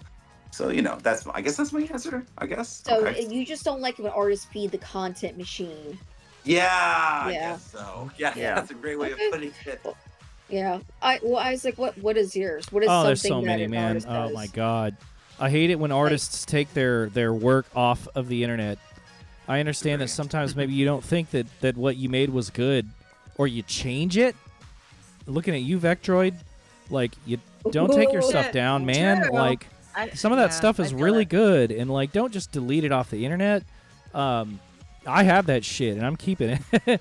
True. I hate it when artists make albums that are too long. DJ Sabrina, I hate artists that make. I hate art. Yeah, nobody wants to listen to your 4-hour goddamn album, dude. Nobody has that kind of attention span. Sorry, make it digestible. It's just gonna turn into a wash of noise, and no one's gonna hear the difference between any track after the second hour. I don't know if soundboard works on here, but I'm just gonna. Oh my God, it does work. Wow. Big mistake. Oh, damn. Wow. That was the thing. That's awesome. Nice. That was probably really loud should have too. been using that. Yeah, I hate it when people make albums that are too short. Look, if it's less than 30 minutes, I notoriously love to patronize people's work, but like, I don't want to pay for that shit. That's an EP. Give me that. But I'll post about it. I mean, anyone here that's an artist knows I do support that. Like, I don't want to pay for 4-song EP. One of them's a remix. I hate it when people put like a whole album and it's like, it's 30 minutes long. If there's 2 original tracks and 8 remixes. Yeah, that drives me Like fucking. I hate it when people put the same song but slow to reverb, fast. Bro, well, okay, slow. one artist actually did that in a really cool way. This artist called oh, it wasn't Agony OST. It was one of those like breakcore people. They actually made a bunch of tracks, and one of them was like it was the same track, but one of them was like a lo-fi house beat. One of them was breaks. One of them was like they just like made different versions of the same song. I thought that was cool actually. Okay. Personally, but like I don't need your club edit, your radio edit, your DJ. Yeah. Like I don't need that. I don't need don't need instrumental your club edit. version. I hate it when they put tracks and they put original mix. No shit, it's the original mix. Like, just don't put the parentheses. I hate it when they put featuring and then they list 3 motherfucking people. Really? Put them as a co-credit. Don't put featuring. I hate that shit. But I hate bad mastering. How many have tags? Featured on a track. If there's multiple people I don't working know, on man. a track, how many should Honestly, be featured? look, this is probably the hottest take. I change that shit in the metadata. I literally go and I backspace that shit. I don't want to know who's featured. I'm just putting the track title. Fuck you. Take it off. Yes, I do. I do. I don't want to see that original mix. No. Yeah, like sorry, like artistic license, like I don't care. Like I'm taking that off the title. I hate it when people like Na-na-na-na-na-na. put like bad, like it's okay if you don't master, I get it, but when it's like badly mastered or like just needs to be mastered so bad, and I'm sorry, but there's this one Nothing album, man, like LL Nothing LL. I love Nothing, know. but there's this Yeah, one yeah. album that just, Album. yo, man. I could pull it up on iTunes, and they're gonna listen to this, and they're gonna probably send me some nasty gram. I'm interested. But like, to be We clear, love I like LL your music, Nothing, Nothing. LL in this house. But I think it's called Sacrifice. It's got a red cover. Is it Death or is it Sacrifice? No, because Death was good. Death was the one with the two anime love girls LL. on the cover. It was Nothing. really good. Maybe it was Now That I'm Gone. I don't know. I'm sorry, Nothing. If you're listening, get that shit mastered. It was so tinny sounding. You would have these like rumbling bass lines, and there's these like just high, shrill, tinny sections and no midsection at all. It was painful to listen to. And I don't mean like your art is bad. It hurt to listen to. Fix it. Sorry, like the idea was I good. The repeat, execution we was bad. love him in this house. Nothing, Yeah. we love you here. Yeah, I'm gonna get Don't a take nasty this to gram from heart. Nothing. Isaac's opinions do not represent all of Hot Takes. I'm sorry. Like, am I being too hot? What else? just There's kidding. so No, much no. shit. No, No. this is hot takes. This is what- this is I what- think this it's is what the audience just looks teasing for. you. Okay. LMAO. So. Gosh, there's so many more, but like I don't want to go over time. But like, I don't know. Just like read the room, man. Don't put out a 6-hour album. Give the people what they want. You know, just don't put out put out bullshit, man. Unless like your people are like in your. I'm not saying you should give your Patreon members bullshit, but I'm just saying like if they're part of you, like they're paying you a monthly fee to like be your fan. Yeah, they want the deep cuts, you know. But like, I don't know, man. Well, people are That's a good answer. people. I like Oh it. Yeah, a bunch shit, of hot people are takes there. actually. Oh man, people are clipping this shit. Oh no. Yeah. Oh no. Damn. Don't, man. And Sorry. like, this is my soapbox before we're done. Like, don't press people's shit without their knowledge or consent. It's that simple. Yeah. Don't So steal people's true. work. Stealing from Real. quote unquote stealing from the whispers is one thing. They made their money, man. Don't steal. Don't press Holmes Odyssey, you know, and just take money for it. Come on, man. Just be better. What are we talking Fuck about off. there? Be better. And you know you're not doing right. You know you're not. So be better. You know. They've been waiting for 3 hours to hear somebody bring them up. Yeah. They've Yeah. been lurking in this bitch. Yeah. Like, it's Yeah. one If you. thing during bootlegs, like you just like I especially like with mini discs, like you can record your own music. Like if I recorded Holmes Odyssey onto mini disc, that's fine. Like I don't have a problem with that. But like if you're selling it, Holmes not getting any money out of that. Yeah. Like why are you making like you know? I get you're trying to make it so that it's on physical media, but it's like. If people really want it, they would like either record it on mini disc, they would record it on cassette, they would, you know, I don't know, whatever medium that they use, but like, I don't know, selling it and not giving anything to the artist, like, I don't, who's benefiting from that other than that person? Real. So, Yep. There's a difference between doing a bootleg out of love and a bootleg out of spite, and that's all I really have to say about that. I stand by what I said during my hot takes episode about those people. I'm gonna get punished. So, you know, before we like Yeah, go any oh, wow. hotter, let's go ahead and start. Anyways, Yeah, no, man, we all got opinions. We all got hot takes. Let's start the section of the episode where we wrap up. I want to give each and every one of these mods a warm thank you and round of applause for being here and being willing to interview you know, Chris and I, and for all of their contributions to the live streams in the Discord server and just everything that they're doing in there. Oh, there's the applause soundboard sound. For everything that they do within and without, you know, the Hot Takes community and the Vaporwave community in general. But just like we like to give our guests some time to kind of promote themselves, I want to start and give you guys all a moment to kind of tell us what you have going on, you know, how we can follow you, how we can support you, starting with Crystal Eternal. Hello. Well, I mean, I kind of feel like I'm in a weird place because like all of my big stuff kind of over at the moment, but I've got some shows coming up that aren't quite announced yet. So, you know, if you're kind of in this Midwest area, keep an eye out. I'll be posting about them soon. You can follow me over. I'm usually especially on Instagram. Crystal X Eternal is my tag. I'm also on Blue Sky fairly regularly, or you can find me in the Hot Takes Discord. That's where I'm usually hovering around. But yeah. So you threw a banger show in March. Me and Paul Hell yeah. and Roj. Tiff was there. 2 banger shows. Yeah, like fucking almost all of us were there actually. Yeah, URL and IRL. DJ Cena played twice. Hell yeah. So Yeah, he Yep. did. And then he went into retirement again. He went back to Ibiza, so. Damn. No. Did he take a pill?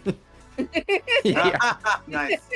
Crystal's got a lot going on with Glotaku and local Columbus-based raves Yeah. and fandom people. Some of whom I met at Sanctuary, and I really liked them. Delightful people. And Yeah, you're I mean, doing I'm working with Glotaku kind of directly now. So if you're not familiar, they do like anime raves, sort of in the same sort of area that I throw shows. So like Ohio, Michigan, sometimes even Pennsylvania, up Yeah, as they do far some as New Pittsburgh. York. So yeah, so they're kind of all over the place, but they throw like themed nights. So it's like different themes that are based around like different animes or different franchises, just all sorts of fun stuff. So we've been having fun with you that. do a lot of their graphic design too. Yeah, I've been doing most of their design work and their flyers and stuff. And about a year ago, they asked me to play a show with them because they heard I did future funk and stuff of the sort. So I've just ever since I've been kind of playing shows here and there with them, and yeah, it's been a good time. Tell us about your Twitch streams. Yeah, and I'm streaming on Twitch every week. That's the plan, at least twice a week.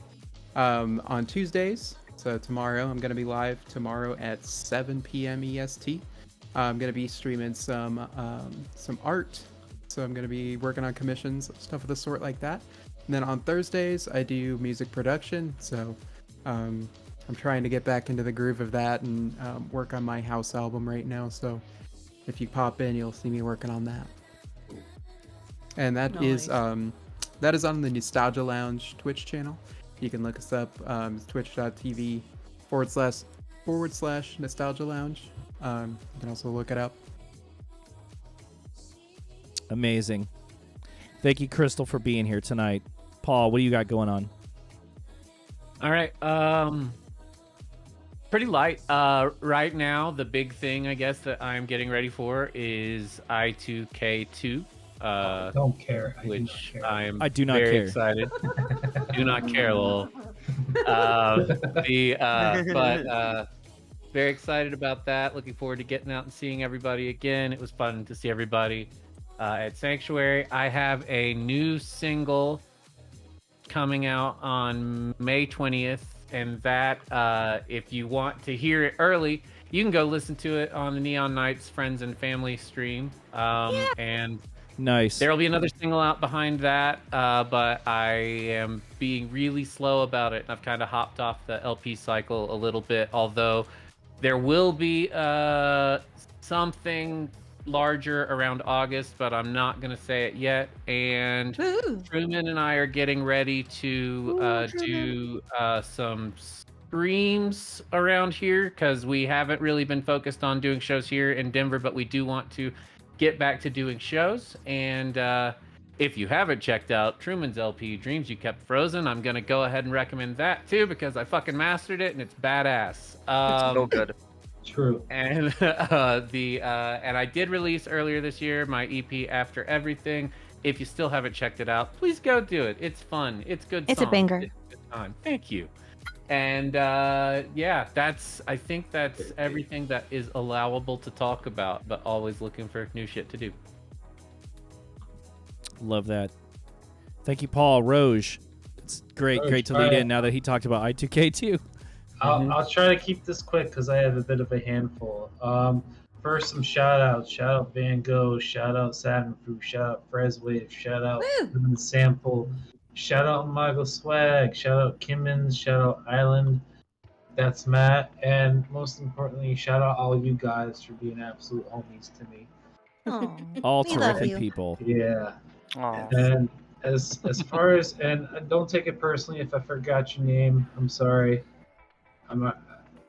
I won't go down a whole list of people. I'd go forever shouting out people. Big thing, yeah, I2K, June 6th and June 7th. Vincent and I just announced, day one pre-show soda thing at a fucking brewery.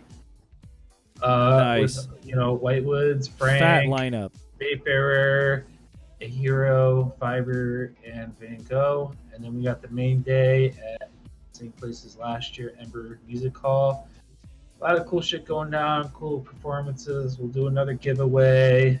We just got our shirt design back. You heard it here on Hot Takes, but Wayfarer is doing our shirt design this year. Oh, shit.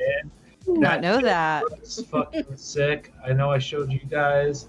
It is. He looked it up. It is sick. Yeah, The so squiggles. buy your tickets now. They're starting to move. Only $30 before fees. But we got a good amount of tickets, and it's gonna be a fun night. Now, as far as after that, Van Gogh and I just recently wrapped up a little project for a certain collective. I'm not sure if I'm allowed to talk about it, but just keep an eye out for that.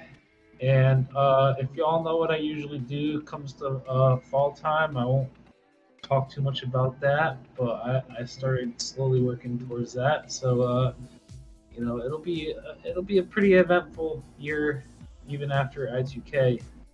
So yeah, just tap in, find me, hit me up if you want to join my Discord, the Vapor VA Discord, or just follow me on Instagram, Roge_Corp. And yeah, I think that's all I got. Hell yeah. Hell yeah. Man's making waves, making moves. I know. Good man. Quiz. Well, we were my band Burning Sunrise is working on our first single. We were gonna release it with on Neon Nights, but we decided to let it cook for a little bit longer. But we are still working on that. We're working on a bunch of music actually, so maybe by the end of the year we might have something. But we're letting it cook. It's still fun to we're still in the discovery learning process of it, so I don't want to rush to anything. But I'm on Blue Sky. I'm on Instagram. I'm in the Hot Takes server. I'll be at I2K. I'll be at Flamingo Fest. So hit me up there. If you're there. Awesome. There's not much you can support, but support each other. Look out for each other. Look out for your friends. Check in on them. Be there for each other. Kind of help. Just help us stay together. You know what I mean? Show up for your homies. Show up for community events. Be a patient and willing ear when people you care about are going through it. And try your best to kind of give them the support, even when it's hard, even when you're tired. Just try to show up. I think the past several months have been very hard on all of us, and people have kind of stopped showing up to things. And I think that's going to kill all of us if we let that happen. I think we need to continue showing up for each other in any ways that we can, even when it's not necessarily fun or it's not ideal, just because it means something to do that. Well said. Well said. True. Well said. Thoroughly agree. Thank you, Quiz. Lux, what do you have going on? All right, so a few things. In the Ural world, I'm going to actually be doing a show in July, the weekend of July 19th and July 20th. Why did I almost provide that link in our voice chat? I don't know. Let's promote it here on Twitch instead. So it's actually going to be Beats for a Broken World. It's being ran by Hush Tones, by Doki Doki Beats, Nice. and by Vault of Discoveries. Quite a few folks are on it. Crystal Eternal's one of them, which is pretty fucking rad. Hard. Christ is going to be part of it. Frank Japsy is going to be part of it. Brick Mason, of course, is going to be part of it. Known Artiste is going to be a part of it. A lot of really cool names and a lot of diversity in the sounds between fiber beats, between vaporwave, between signal wave, between flush. Mr. Hussein's playing it, so we're having a little bit of future funk. So it's going to be a lot of diversity in that. And that I believe that they are going to be trying to gather up money for type 1 diabetes research and trying to figure out how to combat it. So that's going to be a cool event. I'm actually doing a Lux Does Neon Nightsy kind of set for that because I thought it'd be fun to do something different. Plus, I have a couple of IRL things happening in the future. So I was like, you know what, fuck it, let's do something different. So there's that. And of course, as many of you have heard at this point, in the IRL realm, I am one of the headliners for Flamingo Fest 2025, which is pretty fucking cool. Shout It's out. going to be, yeah, it's going to be happening at the Meadows in Brooklyn, which some of you may be familiar with, as Summer Slushy Fest was hosted there, hosted by Pad and Dennis of GeoLol, which, hello, I know I said hi to you in the chat, but I'm saying hello to you again, Dennis. So it's going to be a cool vibe, 2 stages, cool acts. Going to be really fun. And I have linked to the tickets there. Of course, it's going to be hosted by My Pet Flamingo and Utopia District. And I know this won't cover Tape Swap. Tape Swap is a little separate, but I think all of that's going to get discussed later. Of course, I shall mention Neon Nights. Other folks have, and I appreciate the shout outs. A new episode is actually airing tomorrow night at 10 p.m. Eastern. It'll be an hour of weird commercial blocks and all of us discussing food or weird, gross things. It'll be fabulous. And of course, you all know who I am. I don't think I need to link anything as weirdly like large hothead. I'm not trying to sound like I'm hot shit, but I'm just like, there's not really a point. I'll just uplift others and talk about other cool things. So I think I'm good. Yeah. Lux takes. Nice. Check that shit out. Minidisc.Wiki, short stuff. What do we need to be on the lookout for? Yeah. So if you're interested in the Minidisc.Wiki format, this little obscure format that wasn't very popular in the US but very popular in Japan, you can look up at Minidisc.Wiki. Our socials are Minidisc_.wiki. If any questions, you can always DM me. If you want to also support the website, because it is very expensive to maintain a website about this obscure format, and also allow the ability to record your Minidisc like on the website, which is web.minidisc.wiki. That would greatly be appreciated. We have a Patreon. I believe you just look up Minidisc.wiki. You can find it up there. You can also find it on our homepage on our website.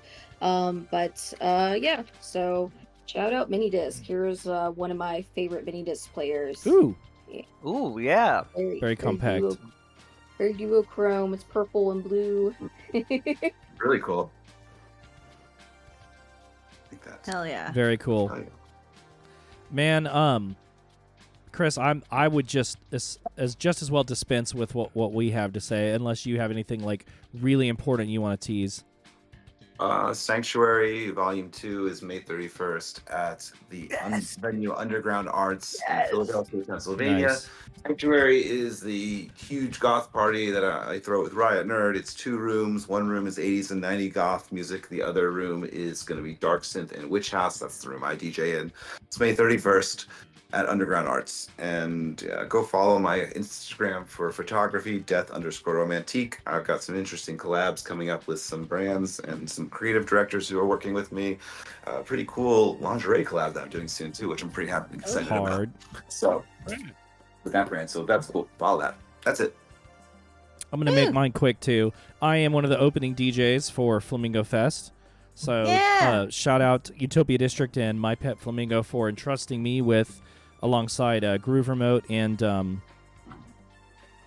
Patrick Fakeman. Thank you. I know the guys. I'm looking at his face in my mind. Damn. Sorry, Patrick Fakeman. Thank you for entrusting us with that. The vibe setting is important. We're gonna do it. Gonna make you proud. Got some URL stuff that's coming up too that I don't want to talk to because it's not been announced yet. But some good ideas. I think I'm gonna do another ambient set. Some of that Gulch ambient stuff I've been talking about. I think I'm gonna put that out there because I want people to check it out. It's a cool type of sound. That's all I got. But I want to thank everyone for being here with us for Hot Takes, all 4 seasons, but especially season 4. We've made painstaking efforts to be. Oh man, thank you for that donation, Burke. Damn, we've taken painstaking efforts to diversify the people and bring on more visualists and bring on more women and bring on more trans people and bring on more not American people, and just try to like bring a very eclectic and realistic sampling of what vaporwave is, and not just all the same people. You know what I mean? And we want the best people to have a platform, and so like I hope that everyone in chat feels heard and feels like you have an important voice, and we want to thank you for being here and for being active, and even if you're a first time chatter, we want to thank you for being here tonight. I want to thank everyone that's a server member. You guys are the real goats. Thank you for casting your votes for our 2 community vote episodes where we brought on Dreamcastle and Solo Dolo 84. Great choices. Terrific episodes, man. The community spoke. Yeah, for real. Yeah. At the end of the day, we want this to transcend just me and Chris. We think that these 6 mods that you see in front of you are some of the creme de la creme of scene builders and just people that you can go to. Yeah, just in creme de la creme people in general, just like people that are great at like being good people and connecting with other people and making beautiful things happen and showing up and supporting. These people are not faking it. And that's why we chose these 6 people as our mods. And I just want to thank all of you guys, like just personally, straight from the heart. Big things coming. This is the last episode of season 4. You guys will not see us for several months. Me and Chris need a break. But we got some beautiful things. I don't want to tease any sort of like commission artists, but we really want to grow and bring some even bigger names to the show and further support, with some even more prominent, visual artists and musicians. Am I forgetting anything? Anybody? It's getting late. I'll just say, we'll keep the party going, even when Hot Takes is not regularly happening. We'll keep the party going in the Discord. Yeah, I think we'll be doing more community events, more stream Severance watch parties. Perhaps. So many shows ready for you people. It's crazy. Yeah. Yep. Hot Takes is not going to last forever. Like eventually, me and Chris are going to get sick of this. But like there can still be a community and there can still be great people hanging out together. So thank you guys for rocking with us. Yeah, we've been watching Twin Peaks, so come through for that. Yeah, Yep. We'll try to do game night again soon. It's just been a lot going on with the Twin Peaks watch-a-thons, but hopefully we'll do another game night. All completely put together by Luxury Elite and Luxury Noise, by the way. So shout out you guys for that. Thank you guys again. I'm gonna forget something, and it's gonna come to me as soon as I hang up. But we love you guys, and we appreciate you being along for the ride. Keep your ear to the ground. You'll hear from us in a few months with some teased artwork and the start of season 5, probably late summer, early fall. I'm gonna guess. But you guys have an awesome night. I'm gonna run the I2K2 ad one more time because y'all should go to that shit. Yeah. Good night. Ew.